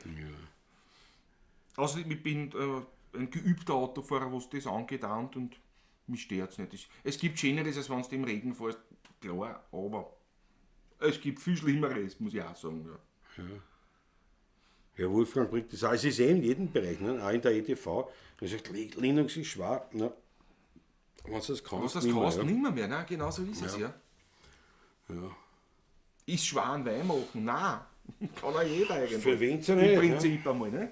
Aber das Aber- ist halt, es ist halt wirklich, interessant, auch vom eigenen Stil. Weil zum Beispiel für mich ist ja Klavier, das System Klavier ist für mich überhaupt nicht schwer. Das ist für mich das Einfachste. Das der Einfachste, Welt. was es gibt, ja. Ich meine, das halt dann spielen können. Die Umsetzung dann, das ist klar. Ja. Diese Technik und Fingerfertigkeiten, das Gefühl an naja, das muss halt dann üben, da musst du halt schauen, wie du reinkommst. Aber das Klavier selber, also zum Durchschauen gibt es da Ganz nicht einfach, viel. gibt es nicht viel. Nein. Also viel einfacheres gibt es nicht Da ist eine Gitarre, finde ich, weitaus Viel. zu durchschauen. Du bekommst so relativ schnell was klingt aus, aber das Griffbrett auswendig zu lernen braucht ein bisschen mehr und das zu durchschauen, das braucht ein bisschen länger. Ja. Das ist schwieriger als auch die Harmonika, aber die Harmonika ist im Prinzip mit dem Klavier vergleichbar, nur dass eben keine Tasten, sondern Knöpfe sind. Und die Anordnung anders ist einfach, ja. Aber bei der Gitarre hast du mehrere Möglichkeiten, einen Ton zu spielen, den gleichen. Ja, aber Die gleiche Tonhöhe, sagen wir mal du so. musst ja der Gitarre anders betrachten. Also ja, abgesehen genau. von der Kontragitarre, das ist jetzt vergessen wir die Hafen da herum, aber nur die 6 Seiten, du musst es halt betrachten wie 6 Klaviaturen. Genau. Ja. Das sind 6 einzelne Klaviaturen. Also man spielt 6 Klavierebenen. Und da habe ich Gott sei Dank, wie ich E-Boss gelernt habe, auch so einen guten Lehrer dann gehabt, der hat mir das auch gesagt, du musst aber wissen, wo welcher Ton am Griffbrett ist. Und ich habe das in 5 Tagen, habe ich das Griffbrett auswendig gewusst, die 4 Seiten. Was auf welchem Punkt welcher Ton wo ist. Ja. Und das war echt leiwand. Grundsätzlich. Gerade als Bassist überhaupt, weil man ja eher selten Akkorde spielt am Bass. Gibt natürlich keine Frage, aber eigentlich Single Notes hauptsächlich spielt, ist natürlich wieder einfacher, natürlich, muss man ehrlich sagen. Und Arpeggios. Und Arpeggios, ja genau. Also Akkord zerlegen. Also wollte man muss nur- schon Akkord. Ja, ich wollte noch einen gescheiten Begriff einbringen. Ich dachte, bevor ich dich wieder auffordere, Bitte schön, ich bevor ich dich schenke. wieder auffordere, Sprachpolizei, jawohl, bringt übrigens einer der Lieblingszitate von mir, von Karl Valentin. Das ist in die ähnliche Kerbe kommt ja auch der Spruch, wenn er sagt, ich heiße Valentin und nicht Valentin, weil es heißt ja auch nicht Vater, sondern Vater. Das ist schreckt auch die gleiche Kerbe, wie die Leute in den Waldfilm raufregen, wenn die Leute Wittis sagen. Das heißt Fittis. Die Ja, Ortschaft. ja, Weißt ja, du, na sagst gut, ja ja. Villach und nicht Villach. Ne? Ja. Ja. Aber ist ja gut. Aber auf jeden Fall der berühmte Spruch, Kunst kommt von Können, nicht von Wollen, sonst müsste es ja Wunst heißen. Ja, Vollkommen richtig. so ist es. Vollkommen Stimmt. richtig. Gib mir da zu 100% recht. Ja. Absolut. Karl Valentin, einer der ganz großen und auch einer, jener, der sein Leben beendet hat. Was man nicht glauben hätte können. Nein, gar nicht eigentlich. Ein Humorist. Ne? Überhaupt nicht, ja. Und letztens erst wieder, weil wir auf einem gekommen sind, weil wir Das wieder füge ich, gesprochen ja. haben von einem von Ludwig Hirsch, der jetzt Ja. kein Humorist war, im Gegenteil, aber der unglaublich, auch da, denke ich mal, ist ein unglaublicher Künstler gewesen. Wahnsinn. Ganz, ganz große Kunst, was der geboten hat. Und leider auch nicht zurechtkommen dann scheinbar mit der Welt halt. Na gut, reden wir von was Lustigerem. Gut, der war unheilbar, nicht? Das wusste man schon, der keine Luft mehr kriegt. Und Ja. so ist er dann, Es kann schon sein, dass es mit dem auch. die jetzt immer noch 3 Wochen oder so gehen. Ja, Dann hat Der- er so im Minenspiel aus dem Fenster gestürzt. Ne? Ja. Der Wolfgang sagt, ein Bier aufmachen ist auch leicht. Reden wir von dem. Das Bier machen ist schon wieder ein bisschen schwieriger, wenn man es nicht kann. Ja. Aber das ist genau der Punkt, nämlich, was man kann, ist dann leicht irgendwann. Ja. Aber bringt zum Beispiel die steirische mit rein. Und mit der steirischen ist so, ich habe mir damals von deinem Großvater gehabt, beim Sölig, habe ich auch ein paar Lieder auf der steirischen gelernt. Auf der steirischen ein paar Sachen gespielt, so mehr schlecht als recht, aber immerhin. Also man kriegt relativ schnell was aus, so zum Beispiel die steirische, wenn nie durchschaut. Das diatonische System, ich habe es versucht zu mir eigen zu machen, einmal, nur jetzt das System, das zu verstehen. Ja. Verstehe nicht was, ist mir wurscht. Lass ich gut sein. Weil man auch Vergiss es. den Interessiert doppelt mich und dreifach. ja, vierfach nein, und mir hat es machen, nicht angesprochen. Mir hat es einfach nicht angesprochen und gesagt, okay, das soll ich nicht lernen. Das lass gut sein. Das ist nicht, das ja. Aber ich hab was spielen können auf der steirischen. Ja, das geht relativ schnell. Ja. Nur mir macht es dann, oder ich mag es nicht, wenn ich was kann, aber ich weiß nicht Du weißt nicht warum. Ja, Das, genau. das stört mich dann. Ne? Deswegen habe ich das dann wieder lassen. Ja. Ja. Und das B-Ball hat nicht geklappt und ich habe mein Passwort. Silvia Beach, weil du magst, du schaffst es. Ah, das geht dann schon. Ich voll im Stress, jetzt bin ich Mitglied und das passt auch. Bravo Silvia. Mir mal frei, dass du Mitglied Super. bist. Mir mal frei. Sehr schön. Na gut, reißen wir glaube ich das an. Weil der Sprachblödsinn sein Karl Valentin ins Gespräch gebracht Ja, hat. ja. Ich habe jetzt mal wieder Ö3 gehört, Sonntag. Habe Ö3 gehört von 9 bis 11. Da war der andere Heller im Frühstück bei mir. Sehr interessant, ich bin ein ganz, ganz großer Bewunderer von André Heller. Oder ich möchte was? sehr so sagen. Ich bin ein Bewunderer seiner weiß. Künste. Ja. Ich Von ihm selber, das ist sozusagen etwas neutraler, ich kenne ihn ja nicht, aber das, was er gemacht hat oder da aufgeführt hat, diese Vielseitigkeit ist also ganz Na, große ganz ein Kunst. großer eigentlich, sage ich immer. Ne? Und jetzt haben sie gesagt, es wurde jetzt neu aufgelegt, Schattentaucher, sein Debütroman damals, oder sein Debüt weiß er glaube ich gar nicht, Nein, das ich weiß gar nicht. der erste Erfolg. Der Erfolg war es, der erste wirkliche. Habe ich natürlich daheim, habe ich gleich wieder angefangen zu lesen. Der wunderbar. Das ist ja gleich durch dann an. Das ist ja da nicht. Und da merke ich schon, es ist schon eine andere Zeit. Das ist ja, den hat er geschrieben, glaube ich, in die 80er Jahre. Anfang 80er Jahre. Und ja, das waren also dieser Brückenbau von den alten Cafés als Literaten in die damalige neue Zeit. Ja, genau. Aber heute sind wir wieder in einer ganz anderen Zeit. Der hat sich komplett wieder geändert eigentlich. Das ist irgendwie arg. Ja. War sehr interessant. Es gibt ja dieses Frühstück bei mir, wo es eigentlich jetzt zu empfehlen ist, gibt es ja auch als Podcast, habe ich mitgekriegt. Da Okay. hat den Vorteil, der Spaß die Musik und das Ganze ist in einer halben Stunde erledigt. Ne? Weil länger ist ja dieses Interview nicht, das sind 2 Stunden, aber da hast du ja Davor erst sind eine Musik. 35 Minuten wahrscheinlich. Und es ist halt, Gespräch, ne? ja, und das ist halt, wenn du natürlich jetzt da hast, jemand mit einem anderen Heller, 35 Minuten weniger. da hast du dieses Gespräch, naja, abgesehen davon, aber du hast halt das Gespräch, du tauchst ein in irgendwelche Illusionen und Visionen und was weiß ich was der andere Heller halt, ja. Und dann kommen, ich weiß nicht, wie die alle heißen, Jetzt, das weiß ich. dann kommen die Imagine Dragons oder alles in Ordnung, aber das ist natürlich irgendwie bis deppert das fort, ja. Das ist schon irgendwie so ein bisschen so eine Faust-Auge-Geschichte. Aber sehr empfehlenswert. Aber wer es hören will, dem sei wirklich eher empfohlen. Der Podcast, ne? Dieser Ja, Podcast, oder okay. eher, ich weiß gar nicht, ob man das überhaupt noch hören kann auf dem der DVD, das weiß ich gar nicht. Kann man so viel Radio wahrscheinlich schon. gebe ich mir da glaube nicht. schon. Ich glaube schon. Naja, weiß ich. Aber da ist empfehlenswerter der Bitte, Podcast, wenn es das wirklich so gibt, weil da ist keine Musik drauf. Du hast wirklich nur das Interview. Das ist schon interessant. Wirklich sehr empfehlenswert, wenn das interessiert. Ja. Doch da fällt mir wieder Wilhelm Busch ein, warum Musik so oft als störend wird empfunden. Ja. Weil sie mit Geräusch verbunden ist. Das ist Wilhelm Busch, ich auch ein ganz großer. Ja, hab den Heller mal persönlich getroffen vor Jahren. Ja gut, mir auch schon, ja. Schreiende Seele, Klaus, weiterleiten, Patrick, was? ja, bitteschön, was, wo? Patrick, hattest du schon mal eine Pantonion ausprobiert, fragt die Sprachpolizei. Ja, natürlich habe ich auch schon probiert. Ja. Aber ist nicht mein Instrument. Überhaupt nicht. Gar nicht. Die Heller Zuckerfabrik im Sentenhieb, ja. Na, von da kommt er her. Ich hab's Bierbrauen auch nicht können, hab mir das Ganze nur durchs Lesen von Sachbüchern beigebracht. Die das Bier getrunken haben, sind noch am Leben. Das ist schon mal Furte. So, jetzt habe ich das weitergeschickt. Von Raffi. Raffi, ich habe es gekriegt, ich habe es gerade weitergeschickt. Auch. Jawohl. Naja, pass auf. Freunde. Wir arbeiten ja damit mit allen Möglichkeiten, was es nur gibt. Weißt? Ja, aber das ist wirklich, das ist nicht leicht. Aber das ist nicht einfach. Das ist wirklich Oder nicht so auf so einem kleinen Bildschirm dann auch noch. Aber das müsstet ihr ja sehen, was da alles ist, auf dem kleinen Bildschirm. Weißt? Raffi, passend. Jawohl. Schaut sich das an.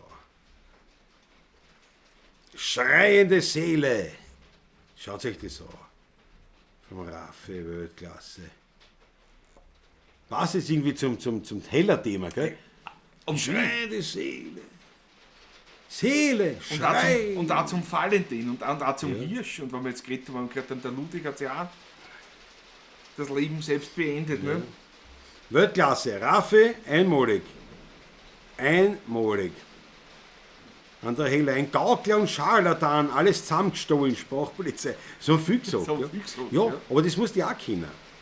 Das war lustig, Da natürlich. gab es aber viele, auch Komponisten, nicht umsonst einer der berühmten Komponisten, der Ralf Benatzky, mit den Spitznamen unter anderem Komponisten Ralf Benutzky, ne? der die mit der nachgeschrieben hat. Das ist, wo am meisten gestohlen wird. Ne? Aber wir haben Aber- viel plaudert. Musiker, nicht? Musiker sehen natürlich ein anderer Heller, das sehr ambivalent, jetzt als Musiker eben. Ich liebe seine Lieder. Muss ich echt sagen, ich liebe seine Lieder, den Großteil. Und ich finde es genial. Und mir ist eins klar, er ist kein Musiker. Nein, Er ist kein Musiker. Er hat es weder geschrieben, noch hat er es arrangiert, noch immer gesungen. Er hat es interpretiert, ja. aber er hat genau das Richtige zusammengesetzt. Er hat vieles von ihm, der Toni Stricker Das gemacht. damals, ja. In der Und- Anfangszeit, das war fast alles, ja. Ja. Und es ist halt so, er ist kein Musiker, aber er hat Musik gemacht. Ja, das ist Und, richtig, ja. und erfolgreich. Und das muss du damit zusammenbringen. Ohne Musiker. Wenn ich Maler bin, also kein Maler bin, aber als Maler Erfolge feiere, dann heißt es, ich kann auch irgendwas. Das weil- kannst. Definitiv. Ich meine, ja, du Irgendwas- machst vielleicht kein Maler, Ja. aber das kannst. Und Eier hat er schon. Ja, Eier hat er schon, weil von Anfang an eigentlich. Ja. wird das schon gefallen. Das Aber ja. Die ersten großen Projekte weil er überhaupt. Den Wurschtel kann keiner schlagen zum Heller. Ja, das war ein gutes Lied dazu. Ja, das ist ein Mosaik, genau. Ja. Eben das habe ich gesehen bei der Stöckel, ja. Ja.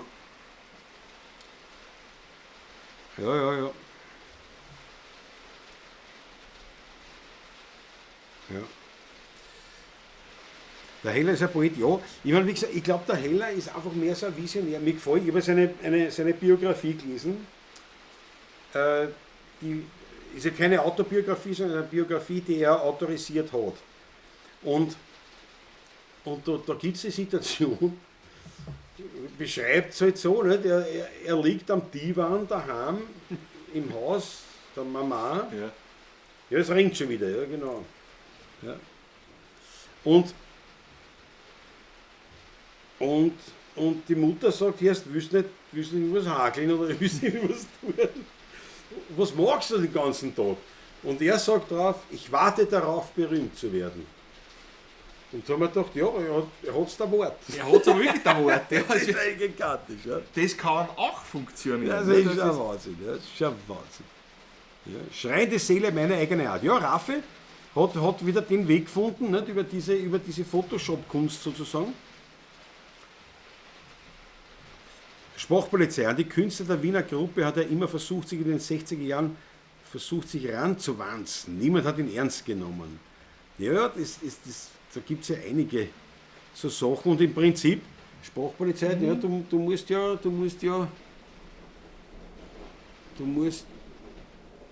eigentlich so in der Zeit, wo er groß geworden ist. Ja, da musst du aktiv gewesen sein, nicht? Weil ja. 60er Jahre so, oder wie dann eigentlich die Ö3-Gründung war, ist ja eigentlich seine Bekanntheit dann erst begründet worden. Ne? Aber, ja. Franz Hemsog, der Billig-Franz, hat eine Parodie auf Heller beendet mit Ich hasse Franz, du hast Franz, warum sagst du zu dir André? Ja, genau. Ja. Der Franz. Und das kommt auch immer. Und das sagen aber alle Haberer zu ihrem sagen aber scheinbar Franz. Franz, ja. Was ich mitgekriegt habe, ja. Ja, bei uns schickt schon wieder. So, in Wurstel, ne, der passt er zum. Passt aber wirklich, der passt nur zu uns auch.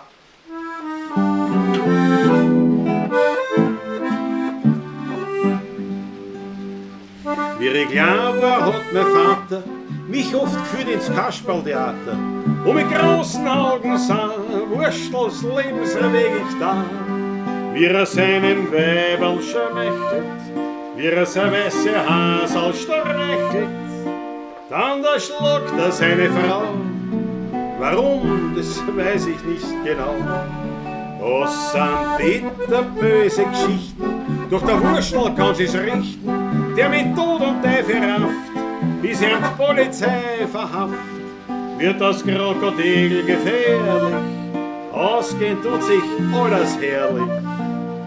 Und ins Büchsel kommt zum Schluss der berühmte Obolus.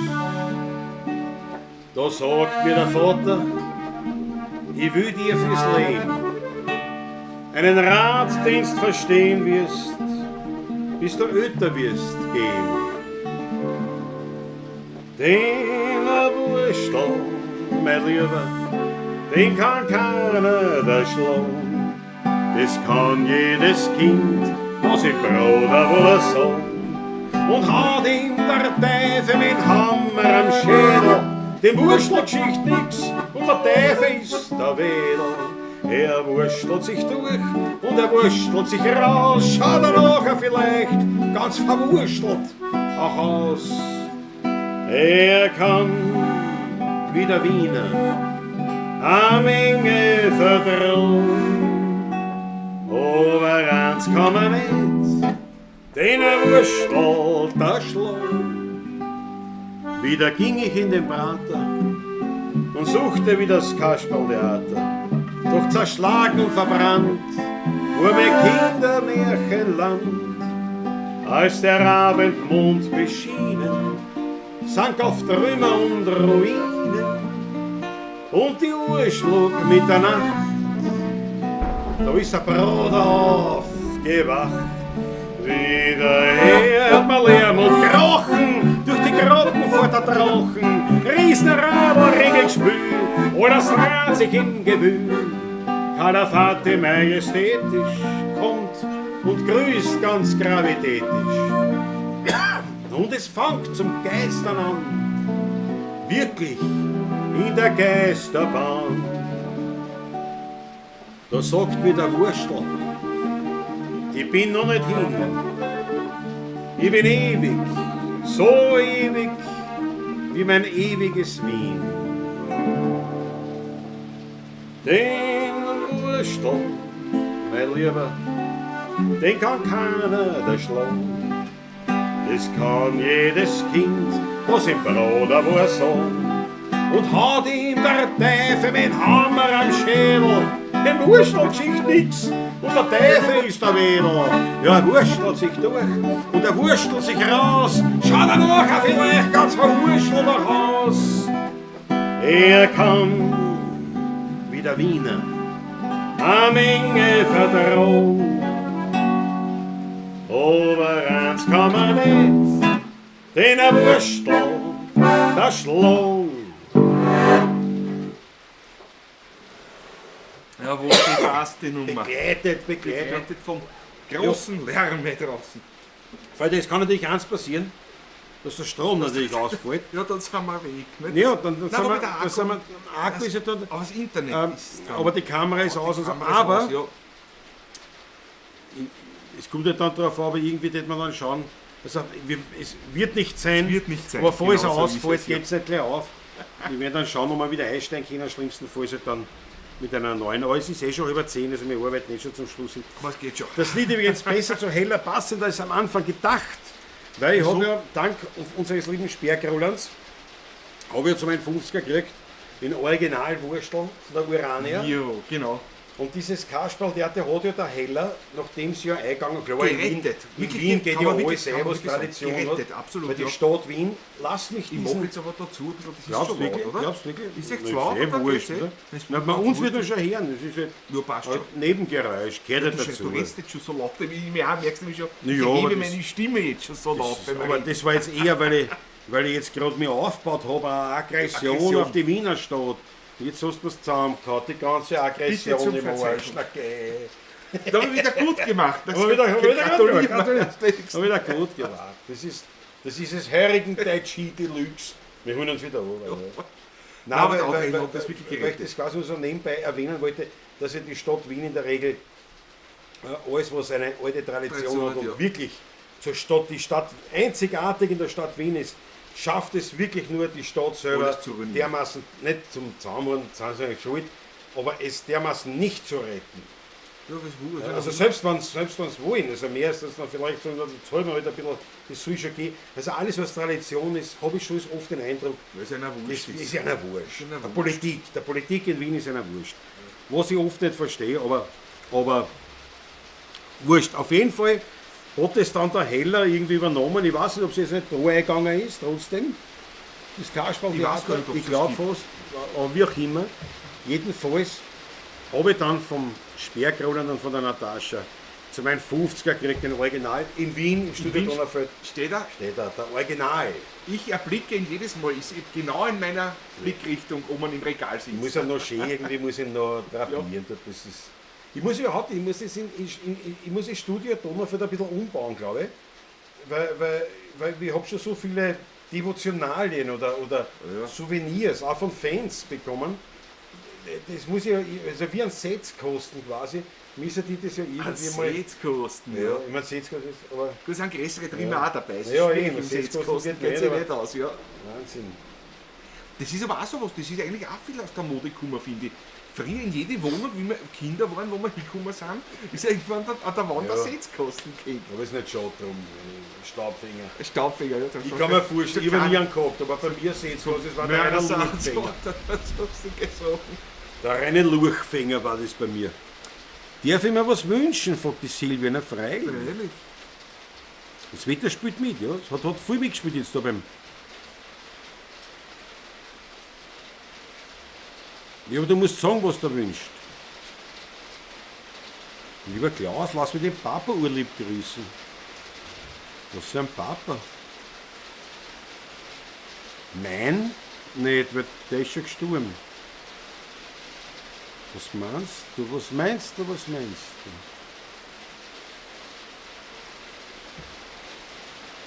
du? Und Betsy hat der Wolfgang von der Urania. Leibend. Susanne Moser, der Ring bei euch jetzt ist so an, dass ich schon zweimal schauen habe. Aber es ist so.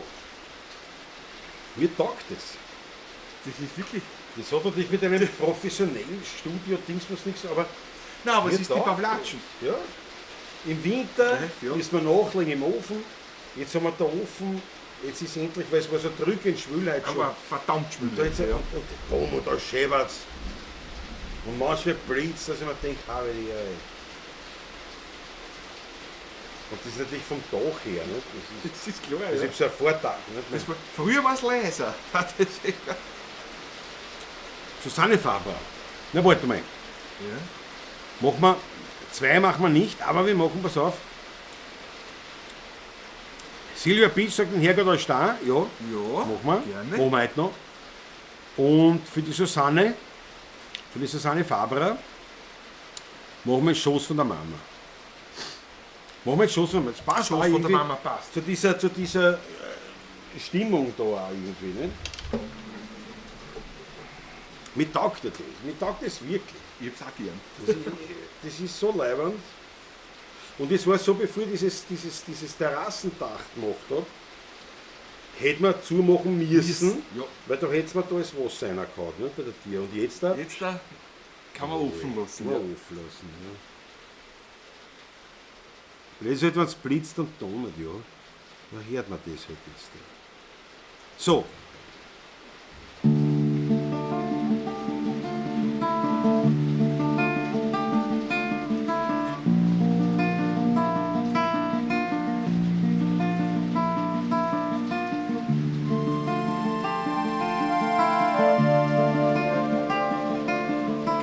Kopfverlag hat, nie aufgeschoben und die Finger zwickt und aufgeschiffte Wunden.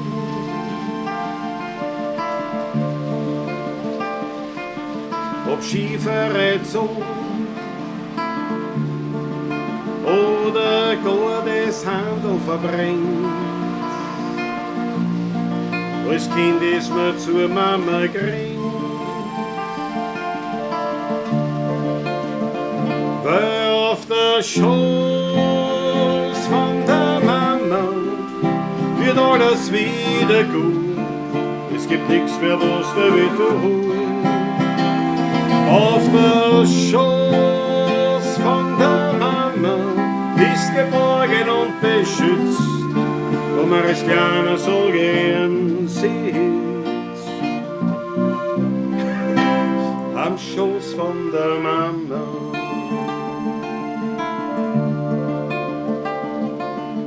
Ob ich Spielzeug verloren, ein Borschen im Radl oder ein Fleck in der Schuhe und ein blauer Fleck am Wand.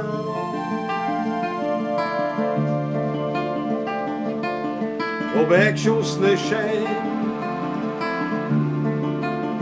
oder gar das Handel verbrennt.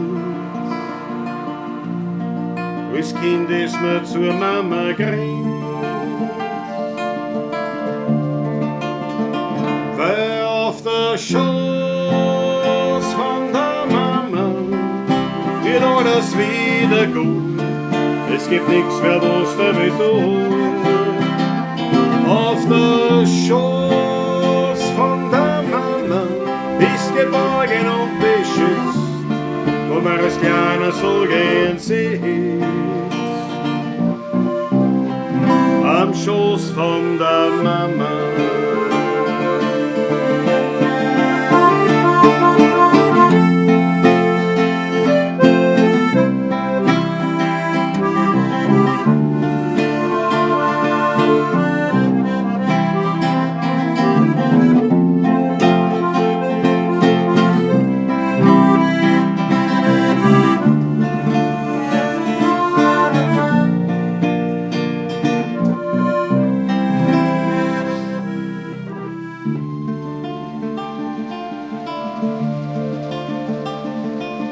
Ist mir älter worden, möcht man das auch gern tun.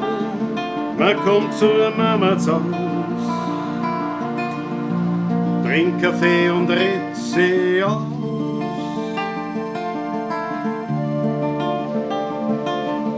Drucken manche Sorgen,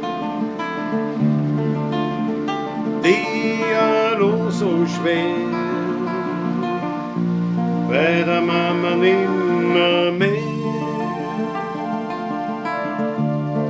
Weil du legst deinen Kopf auf den Schoß von der Mama, dann ist alles wieder gut. Es gibt nichts mehr, was der will tun. Auf der Schoß von der Mama ist geborgen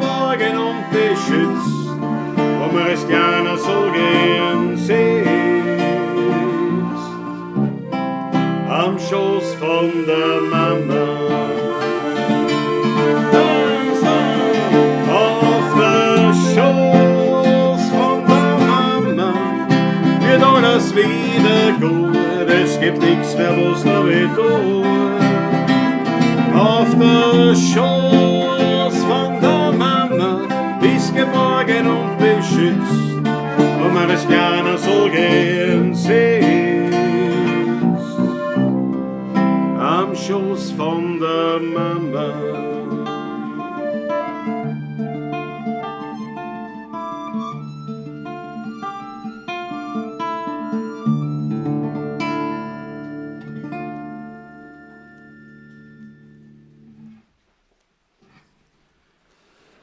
Immer Jawohl. wieder eine Gratulation zu dieser Nummer von dir. Dankeschön, Dankeschön.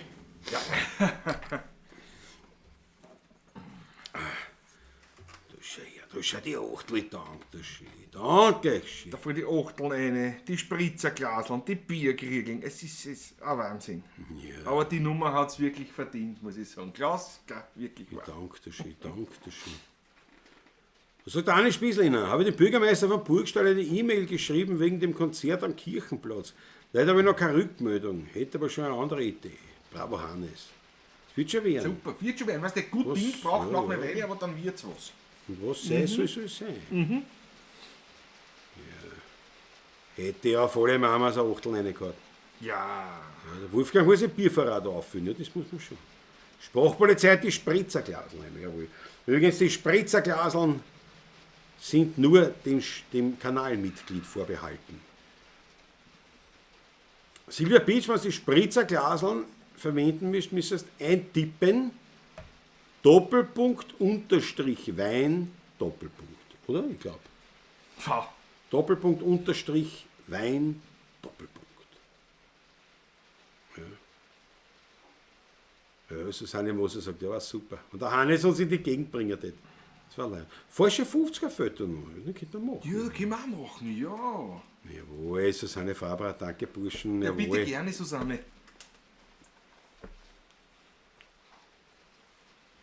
Das Beichen ist so super. Silvia, das liegt ja an euch vor allem Das auch. ist, ohne euch sind wir nichts, das ist ja so. Was das Wetter passt, der Himmel weint, heute wurde Johnny Bart begraben. Habe ich gar nicht gewusst, ja. Steht davor. Der Johnny Bart. Eine wichtige Persönlichkeit, Ja. vor allem was seine Tonträgertätigkeit betroffen hat. Ne? Hat er produziert In eigentlich oder hat er nur veröffentlicht? Das weiß ich gar nicht. Ich weiß nicht, bei die Stadelmeier Gruppe, glaube ich, steht Produzent Johnny Bart drauf. Bin mir jetzt aber nicht sicher, aber der Franz M. weiß das hundertprozentig, ja. Johnny Bart hat auf jeden Und Fall. nicht nur wienerisch, sondern aber Jazzszene überhaupt Ja, auch Jazz war ganz viel. großartig in Wien. Ich weiß nur, was die gemacht wie haben. ich nach Floridsdorf gezogen bin, wurde ich dann Kunde vom Figaro. Ja. Der Figaro, der am Leopold-Dauer-Platz als klassischer Friseur hat er gearbeitet. Und dort habe ich mir sozusagen den Stammkundenplatz mit Johnny Bart geteilt. Es sind auch viele Zeichnungen so von Johnny Bart. Johnny Ich glaube, der Bart. hat am viel gezahlt mit den Zeichnungen, glaube ich. Aber das war mit Johnny Bart, ja. Aber mittlerweile auch der Figaro bereits in Lounge. Schon lang im Ruhestand, ja. Leider uns wenig Geld, man der Rudi Korbis, ja. Auch schon ein paar Jahre. Tolle Session danach in der Leopold-Dauer Kirchen, plus Jazz, kann man vorstellen, ja. Das kann man vorstellen. Ja, ich glaube, er war Leopold-Dauer, nicht? Wahrscheinlich, wenn er sogar dort in der Kirche. Aber wie gesagt, das war. Ja. Ja, Johnny Bart, Legende, aber der muss aber auch ordentlich alt man sein, gell? Oder? Ich glaube schon, das war schon recht. Und schon, muss schon. Der 90 wird der sicher Ja, sicher über 90. 90. Bin überzeugt, Auf jeden ja. Fall. Glaube ich auch, ja. Gibt es zum Tausch eine Anbindung mit Öffis, weil ich trinke nicht, wenn ich Auto oder Motorrad fahre, möchte aber gerne am Donnerstag kommen. Sprachpolizei, ja, gibt's. Und zwar Von Heiligenstadt weg vor der Autobus genau, raus. mit dem Autobus von Heiligenstadt Richtung Klosterneuburg und da steigt man aus, glaube ich, Kallenbergerdorf. heißt die. Kallenbergerdorf heißt die Station, da gibt es mehrere Autobusse, mit denen man da Ja. fahren kann, nämlich sogar, ja. Also die Oder Verkehr die nach ist gar nicht so Klosterneuburg fahren, ja. schlecht. Nein, ne? eigentlich Das gar ist, nicht, nein. Und von der U3, U4. von der U4 Heiligenstadt, Heiligenstadt, Wecker. fährst mit dem Autobus aus. Oder wie auch immer. Man Ein paar kann Stationen, ja. Die Straßenbahn auch nach Heiligenstadt. Freilich, ja. Freilich, ja, Heiligenstadt, ja, genau. Der Der D-Wagen, ne? Also fährt nach Nussdorf.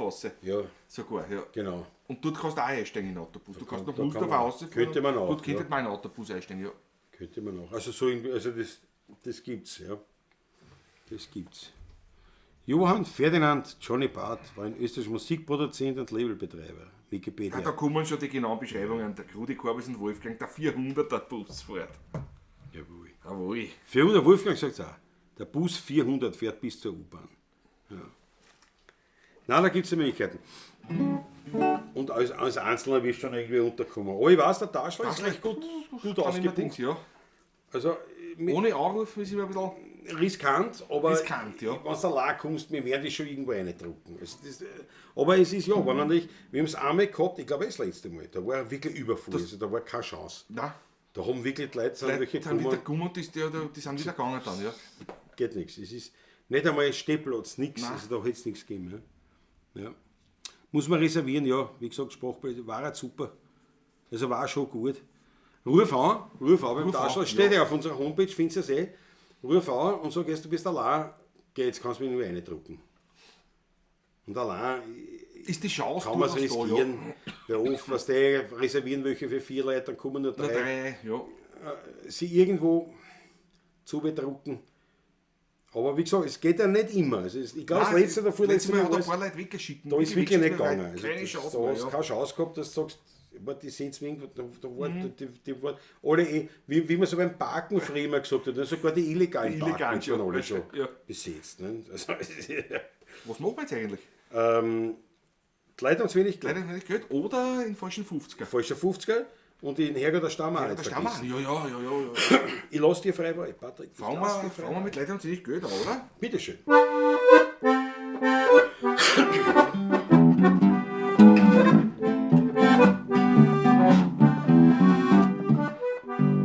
Ja, wenn man unser Wehen betracht, da war's kein Wunder, wenn man lacht. Der Unterschied gegen die frühere Zeit, da waren's halt noch ganz andere Leute. Am Kirtag drunter am Schottenfeld, da hat's noch gegeben ein Silbergeld. Die 20er, die sind umgeflogen, der Tisch, der hat sich gebogen. Ein Bachhändel, ein golden Wein, hat auf kein Tisch nicht gefällt. Doch schaut man heut, wie es zugeht, da drunter im Schottenfeld. Die reichsten Leute um Grieder gemacht, Fabriken zugesperrt über die Nacht. Wo die Weber gewebt haben Seidenschein, steht auf so ganz Fülle. Von Bachhändeln ist längst keine Spur, heut schlägt da jeder hinterm Tor.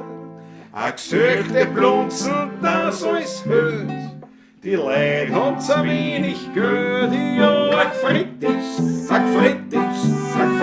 auf der Welt. Ja, a Frittis, die Leute haben zu wenig Geld. A Werner noch einen alten Schlag, wir sind mal Tag und keiner noch. A Kernfigur mit Stübenand, der noch der Geniet vom Sonntagsgewand. Am Kipferl ein Zylinder drum, doch links ein bissl vierig schon. Das Manchester regelt Hosen gestellt, a Pfeifen hat nicht gefüllt. So war der Wiener Bürgersmann nicht stolz, nicht übertrieben. Doch schaut man heut den Nachwuchs an, was ist uns übrig blieb. A Gigerl mit ein Drager Hut, die Gestalt die reinste Missgeburt. Ein Stiefel keine Absitz daran, das Gewandl haben's vom Tandler an. Das ist so dünn wie Flusspapier, im Sog sind's miteinander stier. Zum Auftragen jedens Maselfeld, Die Leute haben zu wenig gehört, ja, Agfretis auf der Wöhne, ja, Agfretis, die Leute haben zu wenig gehört. Jawohl, was hat er denn gehabt am Schluss erst? Was? Ein Zungenstolperer? Das ist, wenn man da reinlesen schon, die kennt das ja. Nein, die Stimme ist dann nicht so da. Das spielt nicht.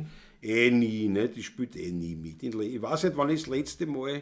Ich kann mich wirklich nicht daran erinnern, wann ich das letzte Mal gesungen habe. Und alles, und die Stimme war in Ordnung. Das ist wirklich schon Jahre her. Also das ist schon was mir ein bisschen. Was mich schon ein bisschen, ja. Habe wegen anderem Termin am Samstag angerufen. Es sollten jetzt noch Plätze frei sein. Einige Absagen. Ah ja. Und was ist am Samstag? Was ist am Samstag? Wegen anderem Termin am Samstag. Ja. Bin am Donnerstag beim Taschler, meistens fahren einige von uns danach gemeinsam im Bus. Jawohl. Bei mir bist du sicher. Ja. Bei der Mege bist du sicher. Ja.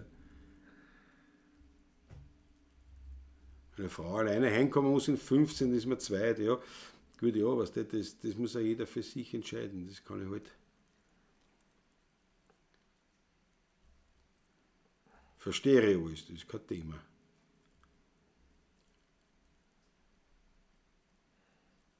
Erster Tag mit der neuen Zunge, mir auch schon passiert. Nein. Nein. Ist wirklich, also das ist das Einzige, wo man denkt, das sollte sich schon irgendwann einmal legen, weil das gibt es ja nicht. Also ich kann mich wirklich nicht daran erinnern, wann ich das letzte Mal gesungen hätte, frei, einfach schon. Frei. Ganz frei Und gesehen. Ding, also das, ich sage mir sicher vor Corona, auf jeden Fall. Das ist auf jeden mindestens. Ja. Also das ist sicher 5 Jahre, 6 Jahre. 6 Jahre, ja. Mindestens her. Mhm. War in falschen 50er noch? Falscher 50er, jawohl. Rudi Korbeis, yes. Falscher 50er, bitteschön. Donut müsst ihr wissen. Ich weiß eh. Ich war noch nicht bereit. Seit 30 Jahren, kann ich bei der Nummer wirklich, aber die haben wir wirklich sehr relativ am Anfang. Ja. Spielt schon, ja.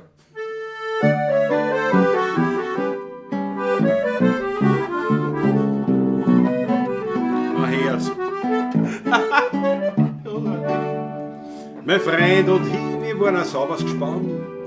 Wir haben im Park einmal einen alten Mann, sein Bärsel heimlich aus der Tasche gezogen, sind gerannt und haben uns voller Lachen gebogen. Da war ein ganz neuer 50er drin, voll Freude bin ich gleich zu meinem Vater mit. Hab er mir gesagt und gleich ein Ohrfein gekriegt. Die hat bei mir so richtig gewirkt. Darauf sagt er, blöder Bauer, hör gut dein Vater zu. Ein falscher 50er ist kein Gefängnis wert. Es hat schon mancher um seine Freiheit gerät. Drum nimm's Papierl lieber schnell in die Hand, zerknie das fest und noch ein Haus an der Wand. Dann dreh dich um und geh in die Welt hinaus. Er trefft ab und zu ans Elternhaus und meinst, was Schicksal einmal schlecht mit dir. Komm zurück zur Mutter und zu mir.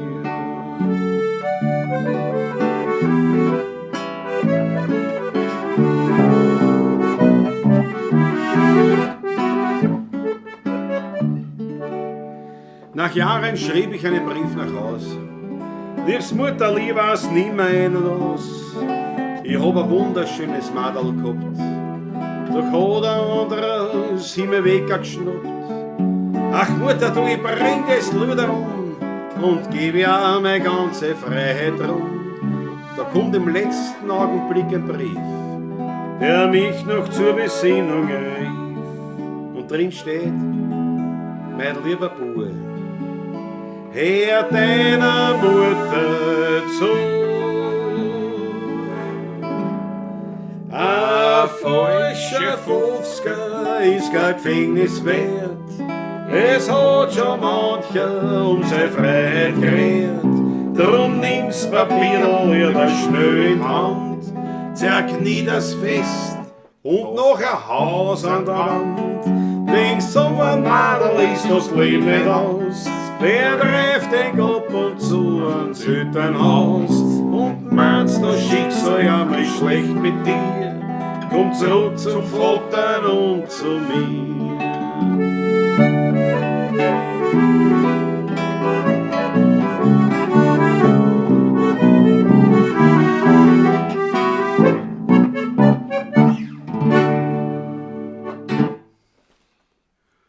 Bravo, Karli. Jawohl. Silvia. Mein Netz im Garten bricht immer wieder weg. Ja, blöd.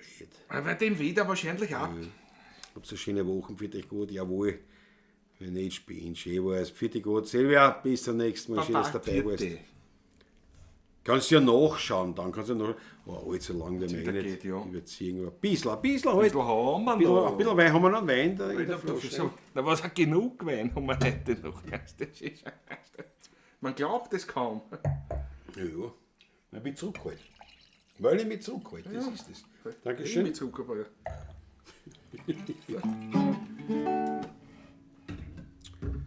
Nächste Lied. Ist besser. Ja, nein, Ein Schluckerl sei mir auch vergönnt. Ja, gönn ich da.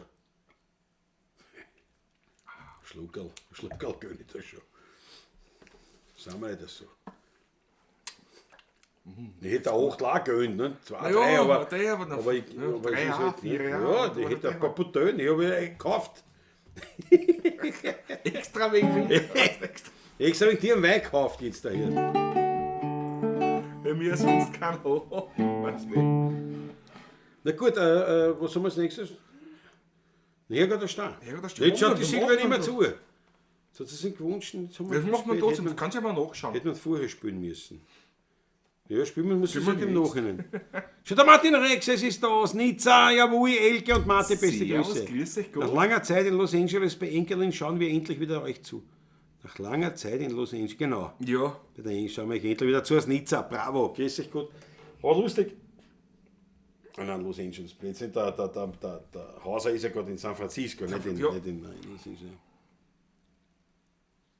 Schau Silvia, ich bleib so lang da wie ihr, aber es geht gut urlangsam. So bist du noch da. Okay. Alles klar. Schau, Sprachpolizei bringt mir überhaupt nichts mehr Ruhe. Ja, machen wir auch. Machen wir einen Herrgott der Stein. Ja, machen wir einen Herrgott. Wunsch von der Silvia. Hängen wir dann gleich dran noch die.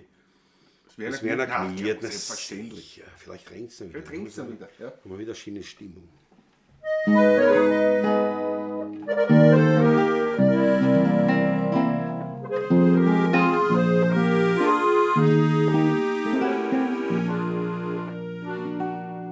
In Ottergring draus, in einem uralten Haus, in einem Hof in der Speckbacher Gossen, da ist gern ganz verstaubt, seiner Zierde beraubt, ein Herrgott der Stein ganz verlassen.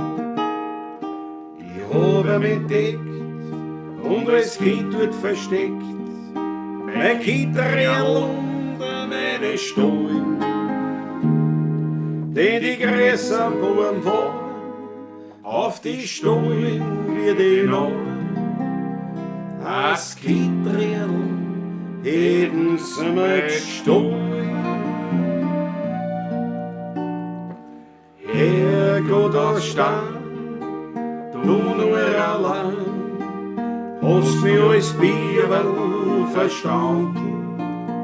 Du hast mein Besitz immer beschützt, bist du wie ein Freund davor gestanden. Oft hab ich gewarnt und an mich an die gelernt, denn Kindersorgen sind groß.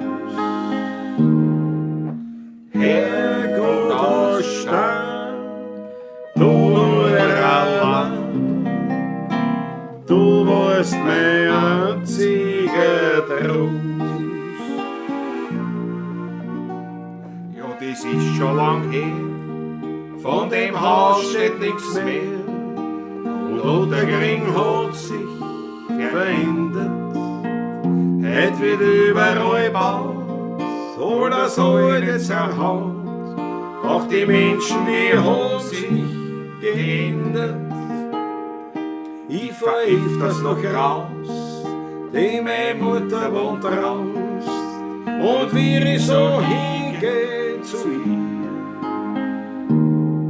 da liegt ganz verlassen, zerschlagen auf der Straße, mein steinerner Herrgott vor mir.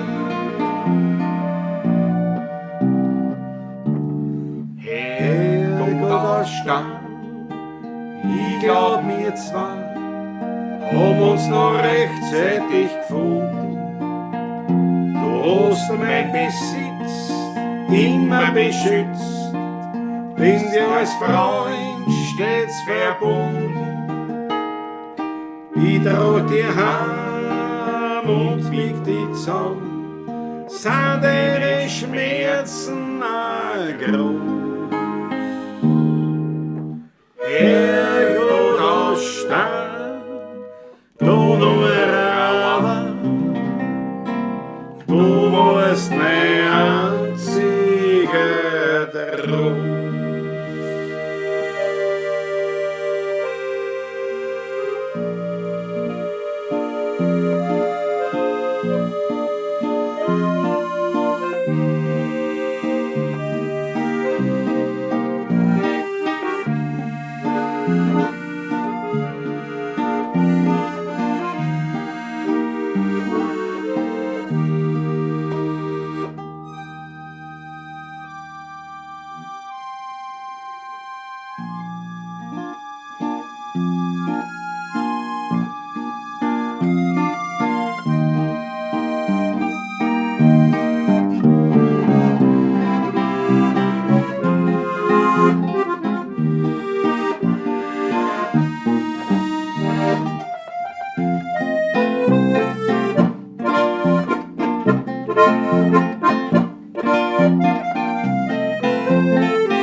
Ohne Regen, ohne Regen. Ohne Regen. Wacker gespielt, der Kollege. Wacker Wacker ja, gespielt. mit so einer Gitarrenbegleitung kannst du leicht leibend spielen auf dem Quetschen. Naja, muss ich auch sagen. Muss man schon kennen vorher, nicht? Muss man schon kennen. Weltklasse, Weltklasse.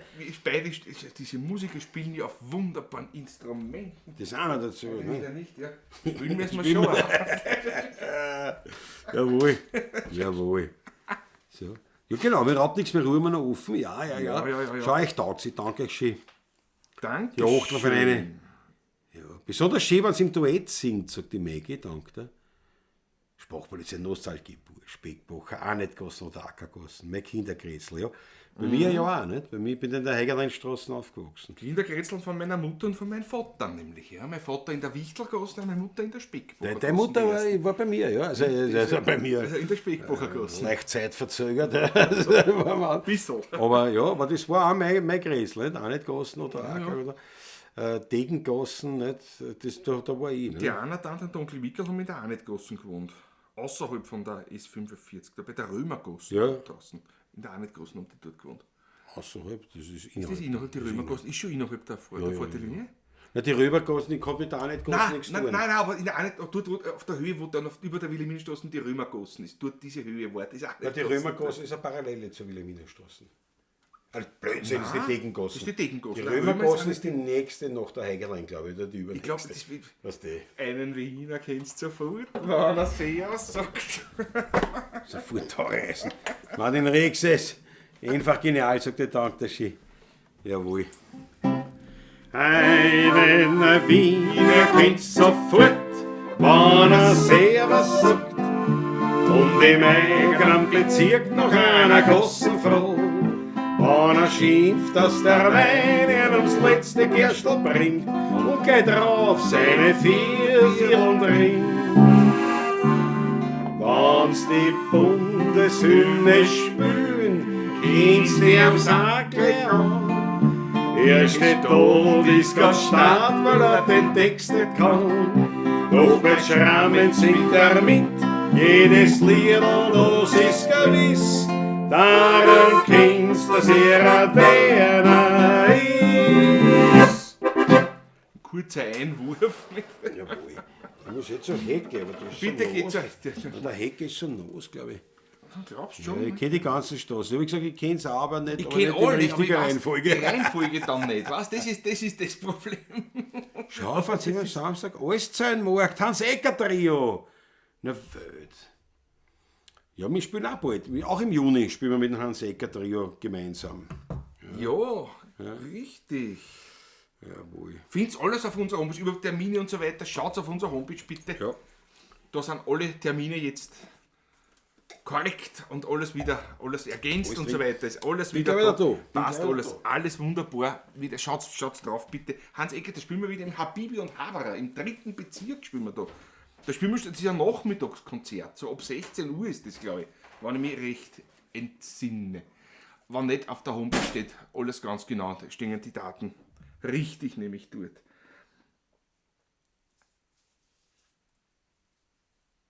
Danke Silvia Beach, auch verabschieden mich jetzt auch, falls du uns dann nimmer mehr hörst, nämlich ganz offiziell jetzt bei dir einmal.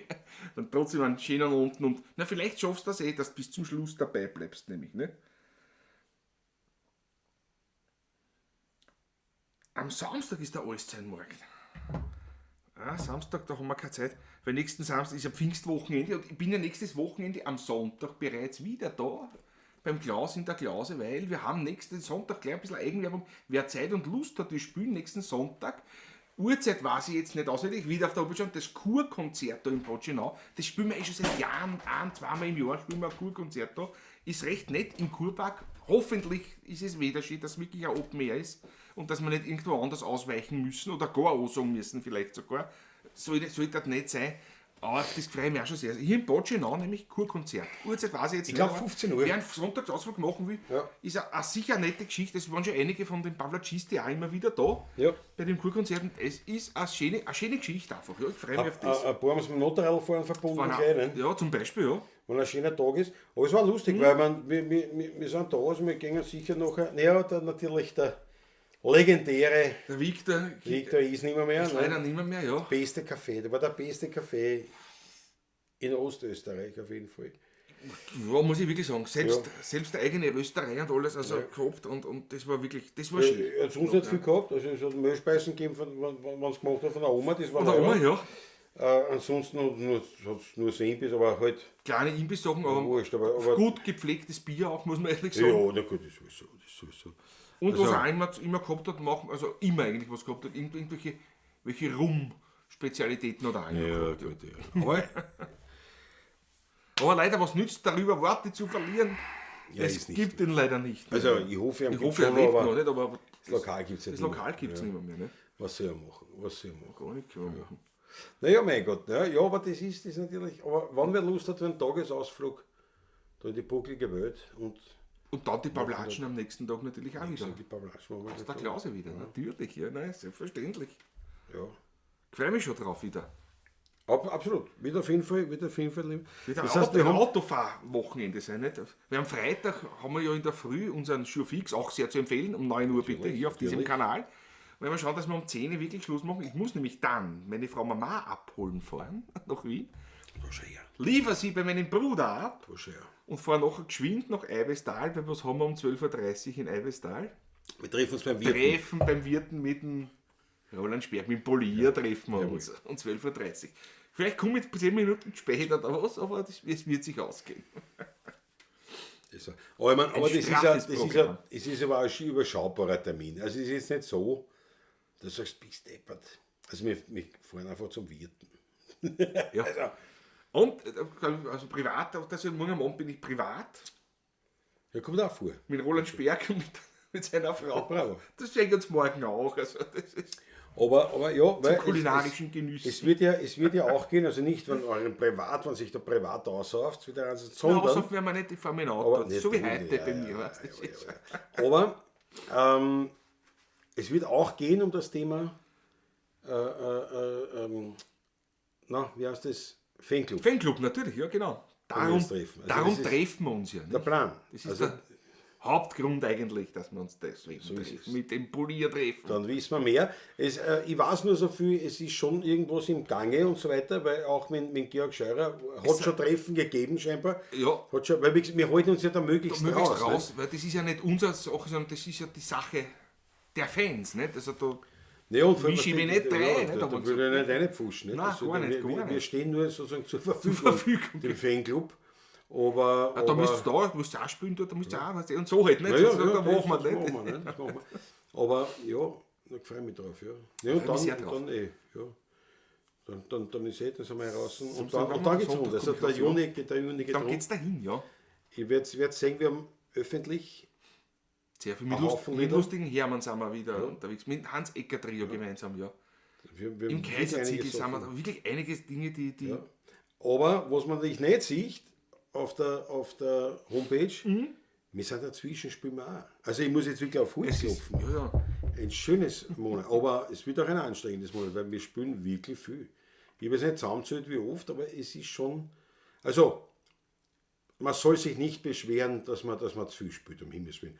Aber es wird schon wir mächtig. haben Tage, wo wir zweimal auch spielen Ja. können. Zweimal Ja, nämlich. ja, Also es ist, Sag ich mal zweimal. und es geht dann schon eine. Also das ist. Und es ist halt Spürt man wirklich, dann wirklich, ja. ich merke es vor allem. Nicht dann vom stimmlich. Alkohol, aber stimmlich Nein. vor allem merkt man es. Und körperlich Ich weiß aber auch. Ja. Und wir sind, Ist ja so. wann sind wir in München? Auch schon im Juni, gell? Im Juli, Ende Juli. Im Juli Letzte erst, Juliwoche genau. sind wir in München. Das heißt, da ist noch gar nicht München dabei, aber wir gehen schon in großen Schritten zu auf das Schrammelklang-Festival. Festival, ja. Erstes Juli. Wochenende. Erstes Juli-Wochenende.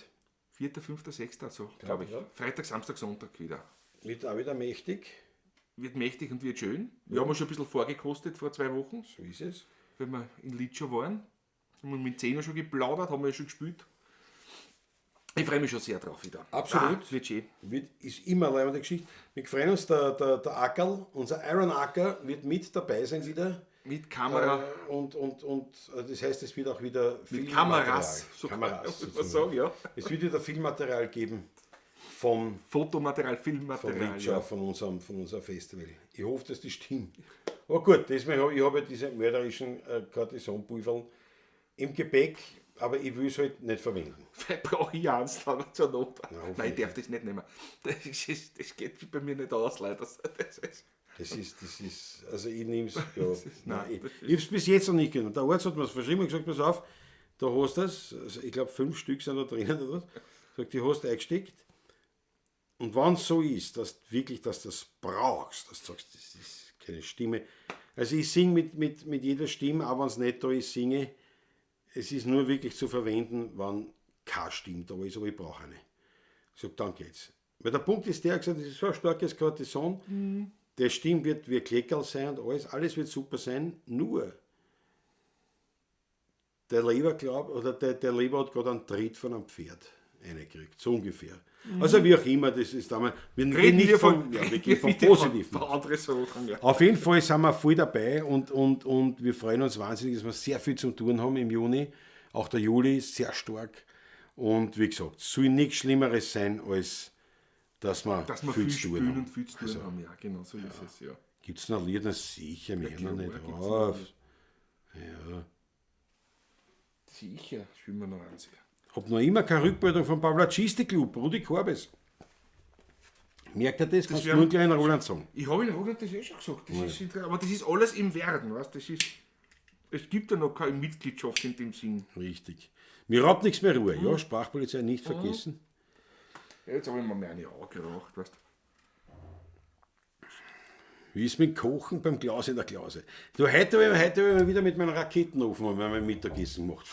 Ich habe heute zum ersten Mal begutachtet, diesen Raketenofen. Und ich kann wirklich nur sagen, jeder, der sich für sowas interessiert, das ist wirklich kein Klumpert oder irgendwas Spielzeug, Windschiefes.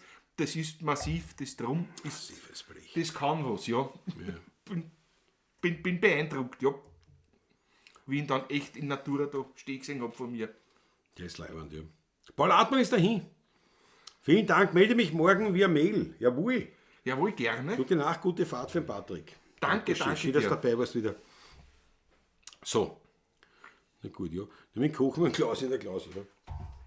Nämlich kochen, also eins ist auf jeden Fall klar, ich habe das jetzt auch gesagt, weil wir wollten, mein Bruder und ich wollten meine Mutter noch einladen zum Essen. Ich habe gesagt, ja, das machen wir, ziehen wir auf jeden Fall durch. Und tatsächlich haben wir einen Tag gefunden, das war der Fronleichnamstag. Weil da spielen wir nicht. Noch nicht, nein, das ist schon fix. Ja, da spielen wir am Fronleichnamstag. Ansonsten wirklich, also Juni, Juli ist Nein, definitiv da sind Termine, gibt es keine. ja. Gibt's nichts. Man darf nicht vergessen, vier Termine im Monat sind durch die Pavlatschen besetzt natürlich auch. Ja gut, das kommt, das kommt noch dazu. Ja, Das ist, aber es ist wirklich, und es soll wirklich keine Beschwerde sein. Nein, überhaupt nicht. Contraire.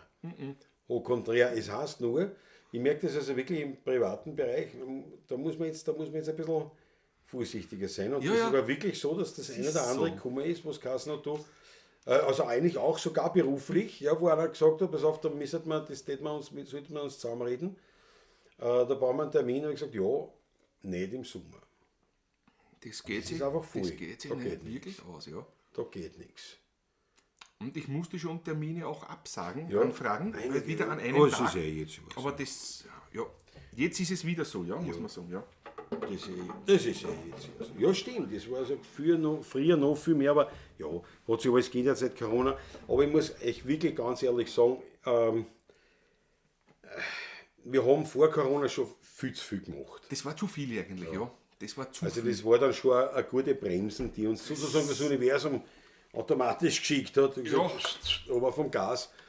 Natürlich, das war gleich eine Vollbremsung, das ist wieder eine andere Geschichte, aber Das 19er Jahr war schon sehr. ja, das 20er. Das 20er war schon Corona. Ja, sag ich ja. Nein, das 19er Also es Jahr war noch stark. noch meinst du? stark. Ja, Das ja, ja. war sehr. Ja.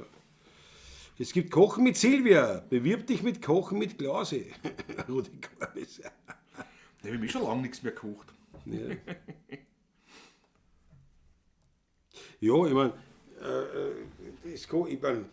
ich koche schon, oder schon gekocht, aber so diese Gemeinsam, diese das Gemeinschafts... Gemeinschaftdings, ja. Ja, da sind wir schon Meistens lang. sind wir essen gegangen. Ja, es war einfacher. War ja. einfacher. Ja, aber das hat sich oft sich verbunden. oft verbunden, Einfach, ne? ja. Wir werden ja zum Beispiel beim Kurkonzert am Sonntag haben wir auch essen gehen. Nicht? Weil ich werde nichts kochen für die, nicht? Für den Psuff da. Ne? Doch, es gibt ein Reisfleisch oder was vielleicht? Das kannst du aufzeichnen. Man soll das machen. Schon, Während wir kannst uns du mit Sperke treffen, oder was? Ja? Oder wir? Ja, nachher. Nachher, was heißt nachher? Geh mit die Kugel, nicht? Geht schon. Dann geh mit die Kugel, wir sind in Eibestal und ich muss dann raus, komplett in eine andere Welt. Du hast Vorstellungen.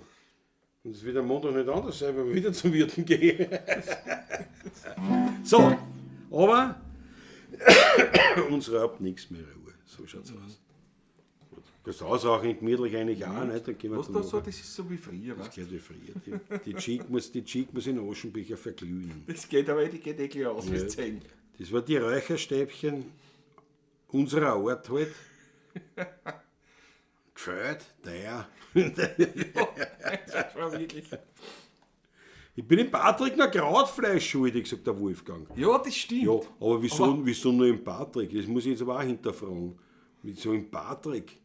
Wenn du dem Patrick ein Krautfleisch schuldig bist, dann rufe ich mal an, mach das mit ihm aus, aber schreib das doch nicht in meine Timeline, wo ich das lesen kann. Das ist ja Wahnsinn. Ein Krautfleisch. Krautfleisch-Session beim Wolfgang passt. Und nachher Kropfen. Die nimmt die Kropfen mit, ja. So, jetzt aber endlich. Sprachpolizei sein Wunsch, mir raubt nichts mehr Ruhe.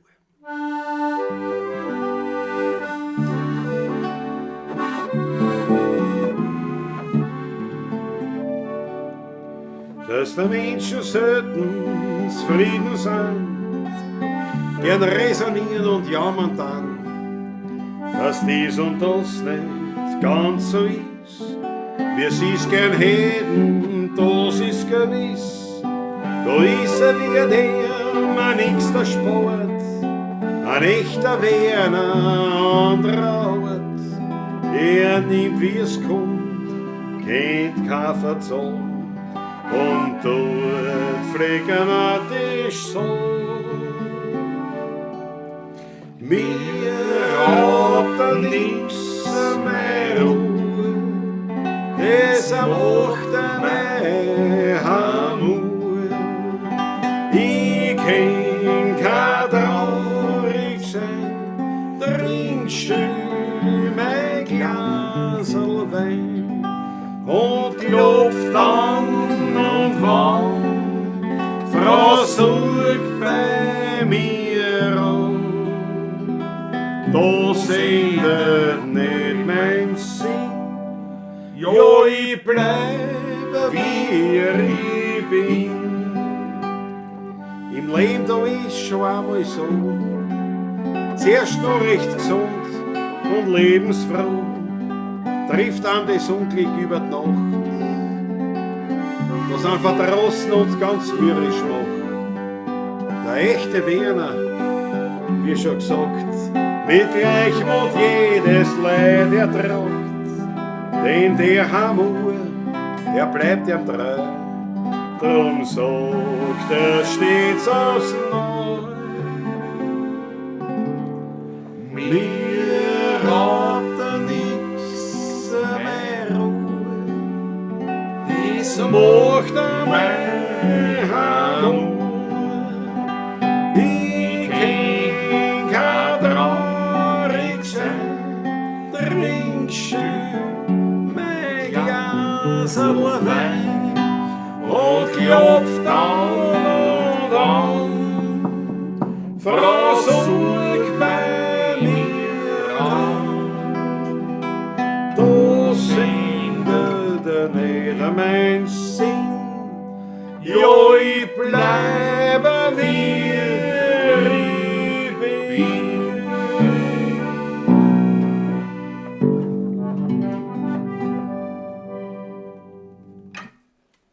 Ja, Edwin Kölnbel hat das geschrieben, ja. Schöne Sache. Leichte Schiene. Aber was, ich merke das jetzt zum Beispiel, das muss irgendwie Allergie sein, weil man, da raucht Zigaretten kann es nicht sein, weil das, aber es muss Allergie kann sein. das nicht sein, ja. Ich merke das wirklich, dass ich beim Einatmen, Ja. geht. Das ist typisch so, ich habe ganz leichtes Asthma, also fällt unter Asthma, ist aber hat nichts mit einem Asthma-Kranken zu tun. Ja. Nein, ich verstehe schon, was du meinst. Also Ja. die da wirklich Ja, da schon, was echt du meinst, Probleme haben. Aber es ist, wenn eine Allergie ist, fährt das ein. Das ist ja. wirklich, das habe ich gerade so. Also, was auch untypisch ist, weil normal, wenn es renkt, ist das alles immer viel besser. Ist vorbei eigentlich, ja, genau, wenn es renkt, ja. Die schönste Zeit war immer als Allergiker, wenn es gerenkt hat. Wenn es wiedergekommen ist, ja, dann war die Allergie weg. Aber, ja. aber ich merke es, dass das irgendwas ist, nicht nur bei der Stimme. Aber was soll man machen? Was soll man machen? Naja, was trinken kann man. Was trinken. Du Wird kann die man, Stimme ja. nicht besser, aber es ist mir wurscht. Sehr zur Wohl, Prost. So, der Raffi sagt, seit 2020 bin ich dabei. Ja. Raffi, da haben wir quasi 5-jähriges. 5-jähriges Fanjubiläum von unserem steirischen Urgestein, dem Raffi. Ja, ich kriege auch was vom Krautfleisch. Gott sei Dank habe ich mich da, habe ich mich da ein bisschen Ausnahmsweise. Sprachpolizeiverein, Leiwand. Maggie Pepperton. Franz Brandwein hat offensichtlich immer noch kein Internet im Haus. Als ich Ostern mit ihm gefahren bin, hat er es mir gesagt, daher kann er nicht bei der Pavlatschen dabei sein. Ja, danke der Chef für den Hinweis. Hat er mir eher kundgetan. Ja. Und Könnte aber auch leicht sein, dass man im Taschel Dem aufreißt. Taschel Vielleicht, aufreizt, ja. ich weiß jetzt gar nicht, ob sie jetzt, aber ja, wie auch immer. Ja. Bravo. Bravo, sage ich so. Ich muss mir aushusten. Aber ich habe richtig, wenn ich einatme, kriege ich richtig ein Ding. Na, weiß ich nicht erst. Das habe ich normal. Ja, Tja. das gibt es halt kurz. Aber jetzt es ist an sich fällt das gar nicht auf, nur beim Singen. Beim Singen, ne? Vor Klar, allem, ja. weil ich schnell einatmen muss. Jetzt atme ich schnell ein. Und dann Und durch das blockiert du es, sowieso jetzt kriegst die du einen Luft Hustenreiz, rein, jetzt ja, musst genau. du singen, Du musst singen, das husten. geht nicht. Ja, Luft hast du auch keine. No. Ist ein Wunder, wenn man sauft. Nein, mich wundert es nicht. Ne? Das ist auch so. Merit. Dann machen wir ein Instrumental dazwischen. Wo man dann. Instrumental dazwischen. Bevor wir zum Schluss Ist der kommen. Wein schon aus? Nein, ist noch nicht aus. Nein, um Gottes Willen erst. Um Gottes. Naja. Schau, Matthias Scherner. Schöne Nummer zum Start, verspätet eingeschaltet, aber jetzt dabei. Bravo, Matthias. Jawohl. Weltklasse. Jetzt ist aus die Flasche. Jetzt ist aus, ja. Die Flasche ist leer. Jetzt ist Die Flasche ist leer. knapp so Achtel noch. Knapp bis Achtel, ja. Muss ich gleich, muss gleich in den Wald. Schreibe gleich 3-4 Lieder. Die Flasche ist leer. Das ist ein Geschirr. Machen wir noch einen. Ja, was machen wir? So, Machen wir einen Taschler, oder? Ja, das ist eine gute Idee. Machen wir einen Taschler. Weil Donnerstag die ist Woche soweit. Donnerstag sind wir ja wieder im Kornberger Tor. Komposition. Jawohl. Patrick Ludwig. Meister Rutger, muss man sagen. Dann, ne? Naja, bitte keine Pfusche. Ne? Danke. Nein. Aber der Hehler hätte es nicht Meistens zusammengebracht. nicht. Nein, das Der Hehler hätte stimmt, es das nicht stimmt. Ja. So muss das singen. Bist du bereit? Ich bin immer schon.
Ich danke dir gratuliere ganz dir herzlich. Ich zu danke dieser Nummer. dir. Finde ich wirklich ein ganz großartiges Lied. Ist ein schöner Und Marsch. wirklich, ja. es hätte, wie ich es immer wieder sage, das hätte auch ein Johann Johann Schrammel Schrammel, ja. genauso schreiben können. Ganz großartig. Ja, Ganz gefällt mir selber auch ganz gut, muss ich ehrlich sagen. Ja. Absolut leibend. Schau da so. Franz Ehm, das neue Album Lieder aus dem Wald. Ja, wir sind im Wald daheim und komponieren dort Klaus Ja. Beethoven. Ja. Mein Deutsch ist heute sehr spanisch, der Wolfgang, einmalig. Danke vielmals für den netten Musikabend. Ich liebe die Musik so sehr. Silver Beach. Unbedingt, gerne. Uns gefreut. Wir lieben diese Musik auch. Es ist halt so, es macht einen Spaß. Ne, waren wir schon vom Taschler? Ja, klar. Zwischen Nussberg und Donau, am Rande von Wien, da liegt ein ganz kleines Dörfe mit kleinen Häuseln darin. Und gleich bei der Kirche am See,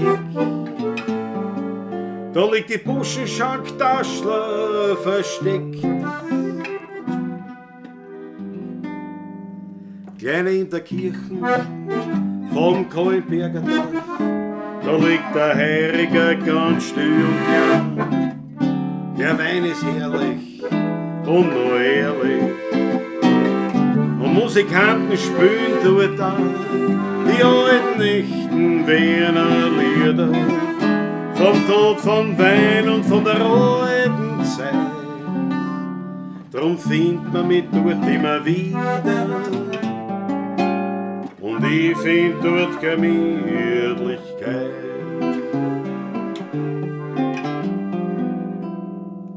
Dort ist noch nichts neu, nicht modernisiert. Vom Essen das Beste findet man dort garantiert. Viel Frohsinn, Hamur und Vögel drin. In der Buschenschank Taschler am Rande von Wien. Gleich neben der Kirche vom Kollenberger Dorf, da liegt der Heiriger ganz still und klein. Der Wein ist herrlich und nur ehrlich. Und Musikanten spielen dort da die alten echten Wiener Lieder. Vom Tod, vom Wein und von der alten Zeit. Drum findet man mich dort immer wieder. Und ich find dort Gemütlichkeit. Die reißen so sonst gut.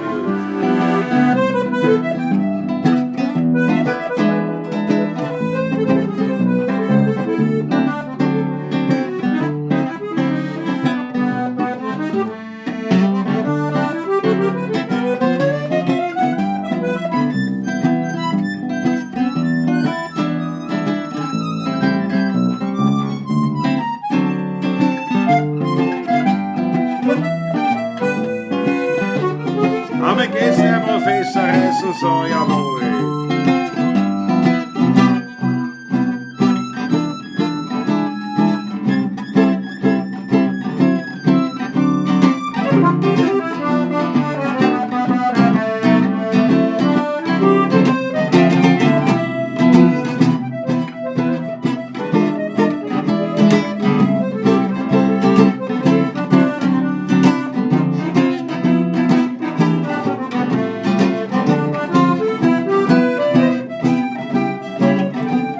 In der Kirche von Kollenberger Dorf, da liegt der Heiriger ganz still und klein.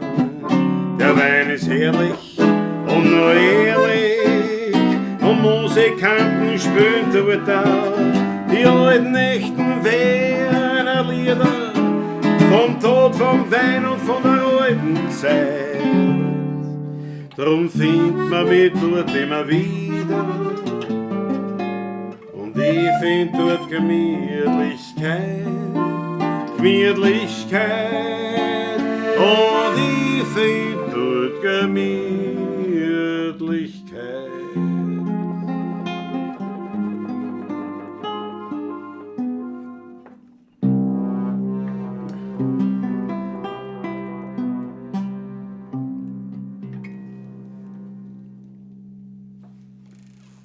Dir. Ich danke Ja, du schön. Ich Liebe. danke Ja, schön. ja. Danke schön. Einen kleinen Schluck Kleinen Wasser. Schluck, kleinen Schluck Wein. Echt gefällt es auch. Sehr kultiviert und ein Bier gibt es dort auch. Ja, aber unter der Hand. Nur unter der Hand. Ja.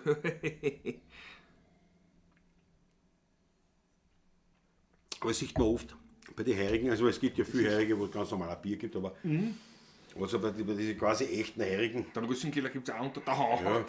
ja, das ist ja Ausschank, das ist eigentlich ja verboten bei manchen. Nicht? Es kommt darauf an, welche Konzession du hast.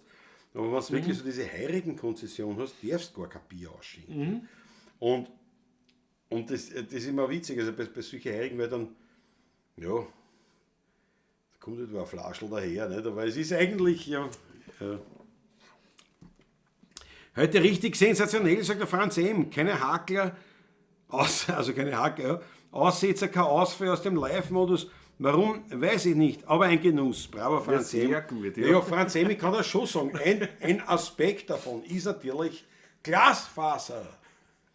Jetzt ist Glasfaser überall angekommen, nicht? Ja. Wir könnten da parallel dazu, könnte man auf Amazon Prime und auf Netflix und von mir aus auch irgendeinem Pornokanal jeweils ein Video Videobelohner, überhaupt kein könnten Problem. parallel dazu Fortnite spielen. Weiß nicht, was das ist, ist ein Computerspiel, aber ich weiß nicht, ob jemand Ich merkt. habe meinen Neffen fragen, der geht's Ja, da könnte man parallel, könnte man einsteigen in ein ganzes Ding und die würde jetzt nichts merken, also vom Stream her. Nein. Ja, weil wir einfach, wir sind da, Jetzt sind wir voll. ich bin so am Arsch der Welt, da, 700 Meter, aber, ich meine, Kanal habe ich keinen, aber Glasfaser. Und mittlerweile auch bei dir. Das ist ja bei mir doch etwas fortschrittlicher, weil mein Kanal auch sogar. Ja, du bist ja richtig in einer Stadt. Fast. Du bist ja in einer Metropole. 800 Einwohner. Ja, wir haben da 12. Das ist ein Noch Unterschied. für 800, ja. Ja. Das haben wir die ganze Gemeinde. Ja. Die ganze Gemeinde Bad Schönau hat, glaube ich, tatsächlich nur um die 800. Ja, wir sind circa gleich groß, die Gemeinden, Ja. nämlich Eifelstall und Botschenau, ja. Weil die Größe von Bad Schönau kommt ja nur durch die Kurgäste. Nicht? Wir haben 3 Kurhotels, Das ja. große, 3 Kurhotels. Aber in der Ortschaft halt. Nicht? Das ist ja, ich bin ja näher oder eigentlich zu Kirchschlag. Aber ich gehöre zur Gemeinde Gehört zum- Bad ja. Schönau. Ja. Geht der Steuerer, gute Nacht, Mama. Schau die Mama. Geht der Steuerer, jawohl, haut's eine rote Achtel für meine Mama. Geht der Steuerer ist da. Servus, Gerda, das gefreut mich. Ja, das ist eine Welt. Haut's eine. Haut's eine. Jetzt muss aber, jetzt muss glühen. Gehen wir, meine Lieben. Mamsche, die Mamsche. Mamsche hat... Ja.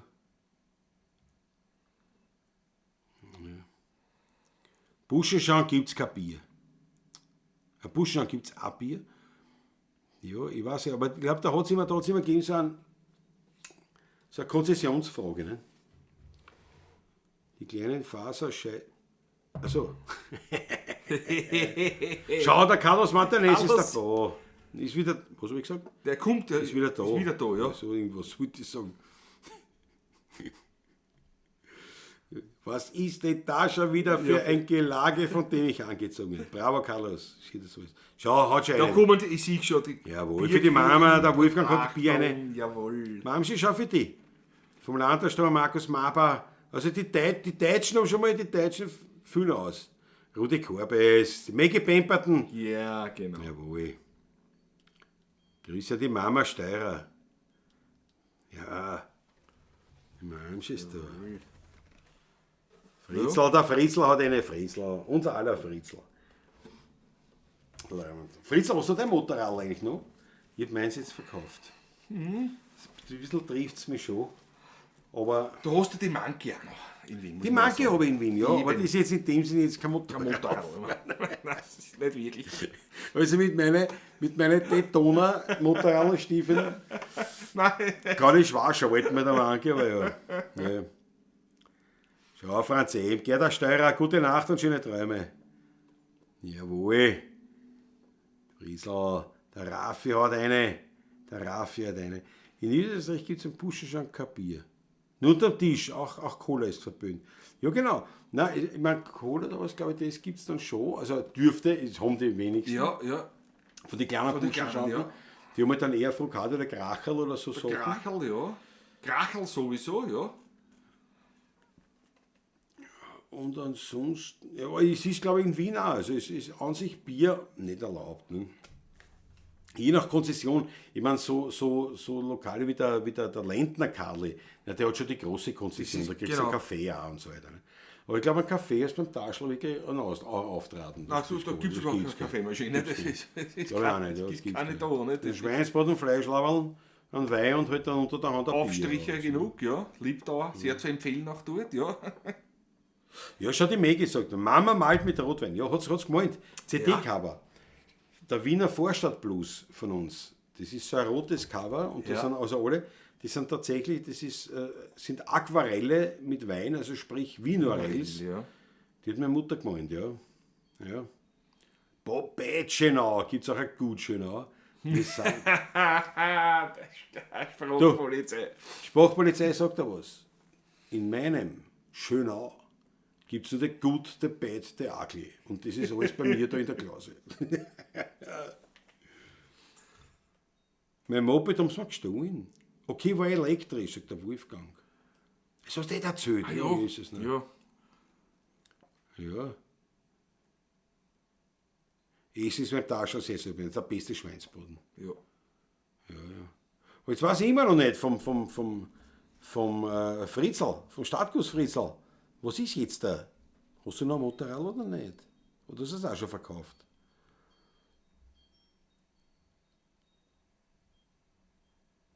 Irgendwie habe ich meine Hörer gescheiter Murwaschel. Nein, ist ja kein Fehler, Silvia. Ist kein Fehler. Na gut, pass auf. Ja, kommen wir schon langsam. Wir werden Schluss machen. Langsam, ja. Das Wetter passt wieder gut zum Heimfahren. Super. Na schauen wir, wie es im Weifel ist, nicht? Ja, das ist. Ich habe nur geschaut, dass bei mir alles passt. Da passt alles. Der Lukas hat nicht mehr geschrieben. Ist Ja,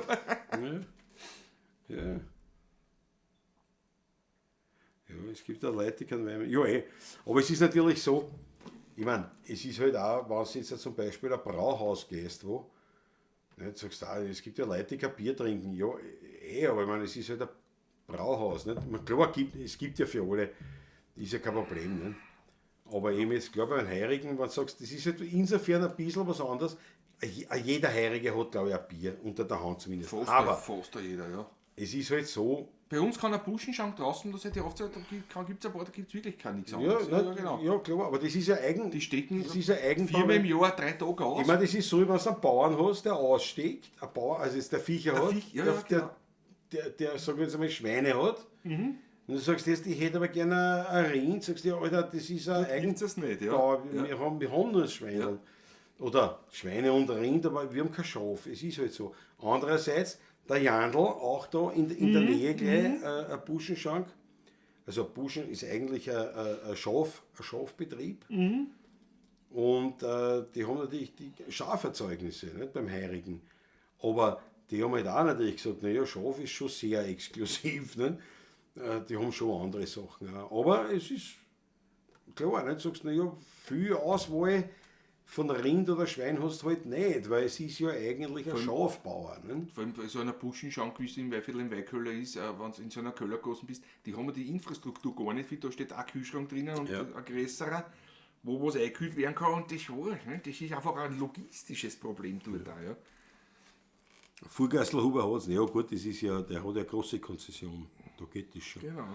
Ja, bei den Gräsern ist überhaupt kein Problem und auch mittlerweile eben auch bei den Kleinen. Aber man muss schon sehen, wenn ein kleines Buschenschank ein Bier gibt, dann ist das sein Risiko. Ja, genau. Weil dürfen tut das nicht. Der macht das halt, aber sie machen es halt, ja.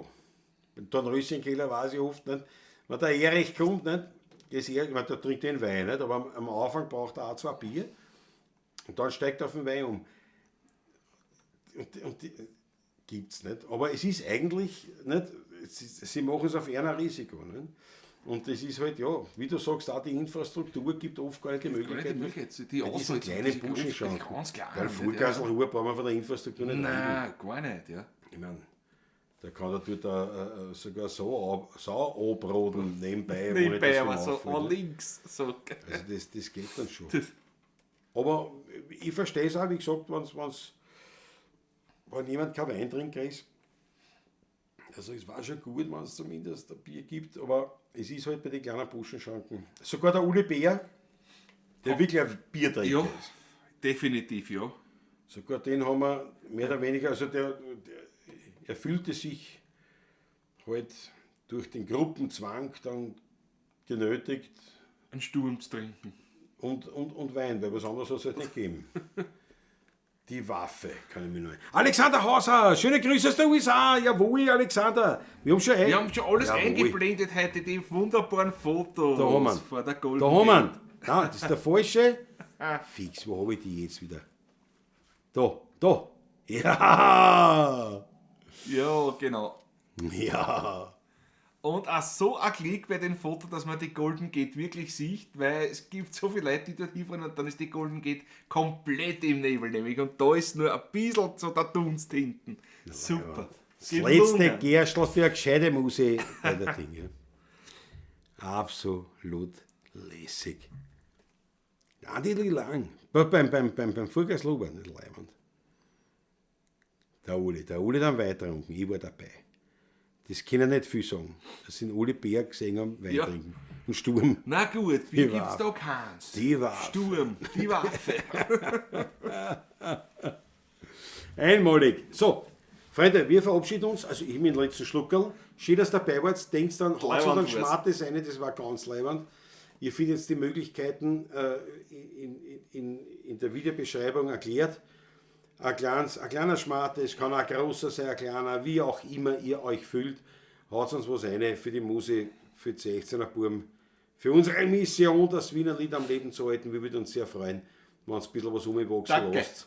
Schön. Und wenn Freut nicht, mich. dann nicht. Aber es war leibend wen. War ganz super. Alexander Hauser, danke. Na du, wir sagen danke und wir wünschen euch natürlich ein, naja, Moment, aber jetzt müsst ihr schon bald heimfahren, gell? Jetzt ist schon. Jetzt hat es schon lang, weil ich glaube 2 Wochen. 3 Wochen, ja. Drei? Ah, Ich glaube 3. Na, da bist du ja. Auf jeden Fall Also, dass es sich wirklich auszahlt, nicht? habt ihr noch eine schöne Zeit in den Staaten Viel und Vergnügen kommt's noch, gut ja. wieder heim, gesund wieder heim. Ich freue mich auf eure Erzählungen. Ja. Kann man das nicht vorstellen beim Uli, aber ja, Silvia das machen wir schon, wenn das geht. Er hat das, wenn es nichts anderes gibt, nimmt er das auch. Aber es ist auch schon wieder länger her. Das war aber schon, Das ist ja das ist ein lustiger Tag. Er hat, Ja. er hat aber auch gesagt, die 16 und nicht verzahlt bist, du deppert. Ich gesagt, das war Wahnsinn. Der war 2 Tage im Ruhemodus. Nächsten Sonntag kommen wir heim. Jawohl. Alexander Hauser. Nächsten Sonntag. Gute Heimreise wieder. Kommt mal gut heim und dabei noch viel Spaß dort. Eine Ja. schöne Woche noch und gute Heimfahrt. Ja. Freue mich auf Donnerstag beim Taschler. Sprachpolizei, wir freuen uns auch. Weltklasse. Jawohl. Wir freuen uns sehr. So, jetzt an alle, danke euch vielmals, sehr zum Wohl auf euch. Es war uns eine große Freude heute wieder einmal. Sehr. Danke, dass du rausgekommen bist. Ja, selbstverständlich. Schade, dass du wieder reinfahren musst. Ja, macht ja nichts. Ich komme schon wieder nächste Ist ein Woche. brauner Weg, nächste Woche wieder. In alter Frische. In alter Und Frische. vielleicht der eine oder andere sagt, ich mache einen Tagesausflug. Sonntag, ja. Kurkonzert in Bad Schönau. Gucken Sie, von 3, 4 bis 5 Von 3 bis rüber 5, glaube ich. So oder 1,5 sowas. Stunden spielen wir Sowas, Konzert, ja. Ungefähr. Ja, und dann werden wir schon noch da in der Gegend, wir werden dann schon einen Kaffeeschal trinken. Kaffeeschal irgendwo Oder was trinken, ja. essen. Also, man kann ein spontanes Meet and Greet, wie man so Das schön können sagt. wir machen. Also, wenn wer kommt. Na sicher. Wir freuen uns, wenn es kommt und wenn wir da Hits miteinander haben. Auch nach dem Konzert, meine ich. Das geht, bringen wir hin. Das So, glaube ich auch. Das ganz sicher auf sogar. jeden Fall. In diesem Sinne, Herr Wirt? ein Vorschlag. Ein letztes Viertel, der Abend mit euch war wunderschön. Das hat mich gefreut. Aber für heute singen wir das allerletzte Liedl. Weil jetzt wird's fürs Heimgehen langsam Zeit. Wir haben was getrunken, haben viel gelacht und haben den Abend miteinander verbracht. Es ist auch gewarnt worden, Bei manchen Lied, wir haben was getrunken und haben was gegessen, den Alltag miteinander vergessen.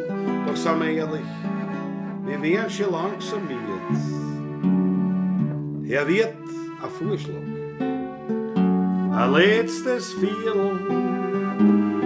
Der Abend mit euch war wirklich leibend, das hat uns sehr gefreut. Aber für heute singen wir das allerletzte Liedl, weil jetzt wird's fürs Heimgehen langsam Zeit. Und wie ich bei meinem letzten Viertel sitz, denk ich an meine Bredner Witz, an die schönen Wienerlieder und an die Gemütlichkeit. Wir haben heute Post und gesungen viel, nur gegen ihn wird's langsam still. Und so hat jede Stimmung ihre Zeit. Er wird ein Vorschlag, ein allerletztes Viertel. Der Abend mit euch war wunderschön, es hat uns gefreut. Aber für heute ist das allerletzte Liedl, weil jetzt wird's fürs Heimgehen langsam Zeit. Jetzt wird's fürs Heimgehen langsam Zeit.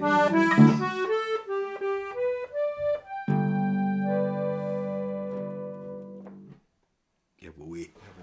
Habt eine schöne Woche. Viert euch, Papa. Viert euch, macht es gut.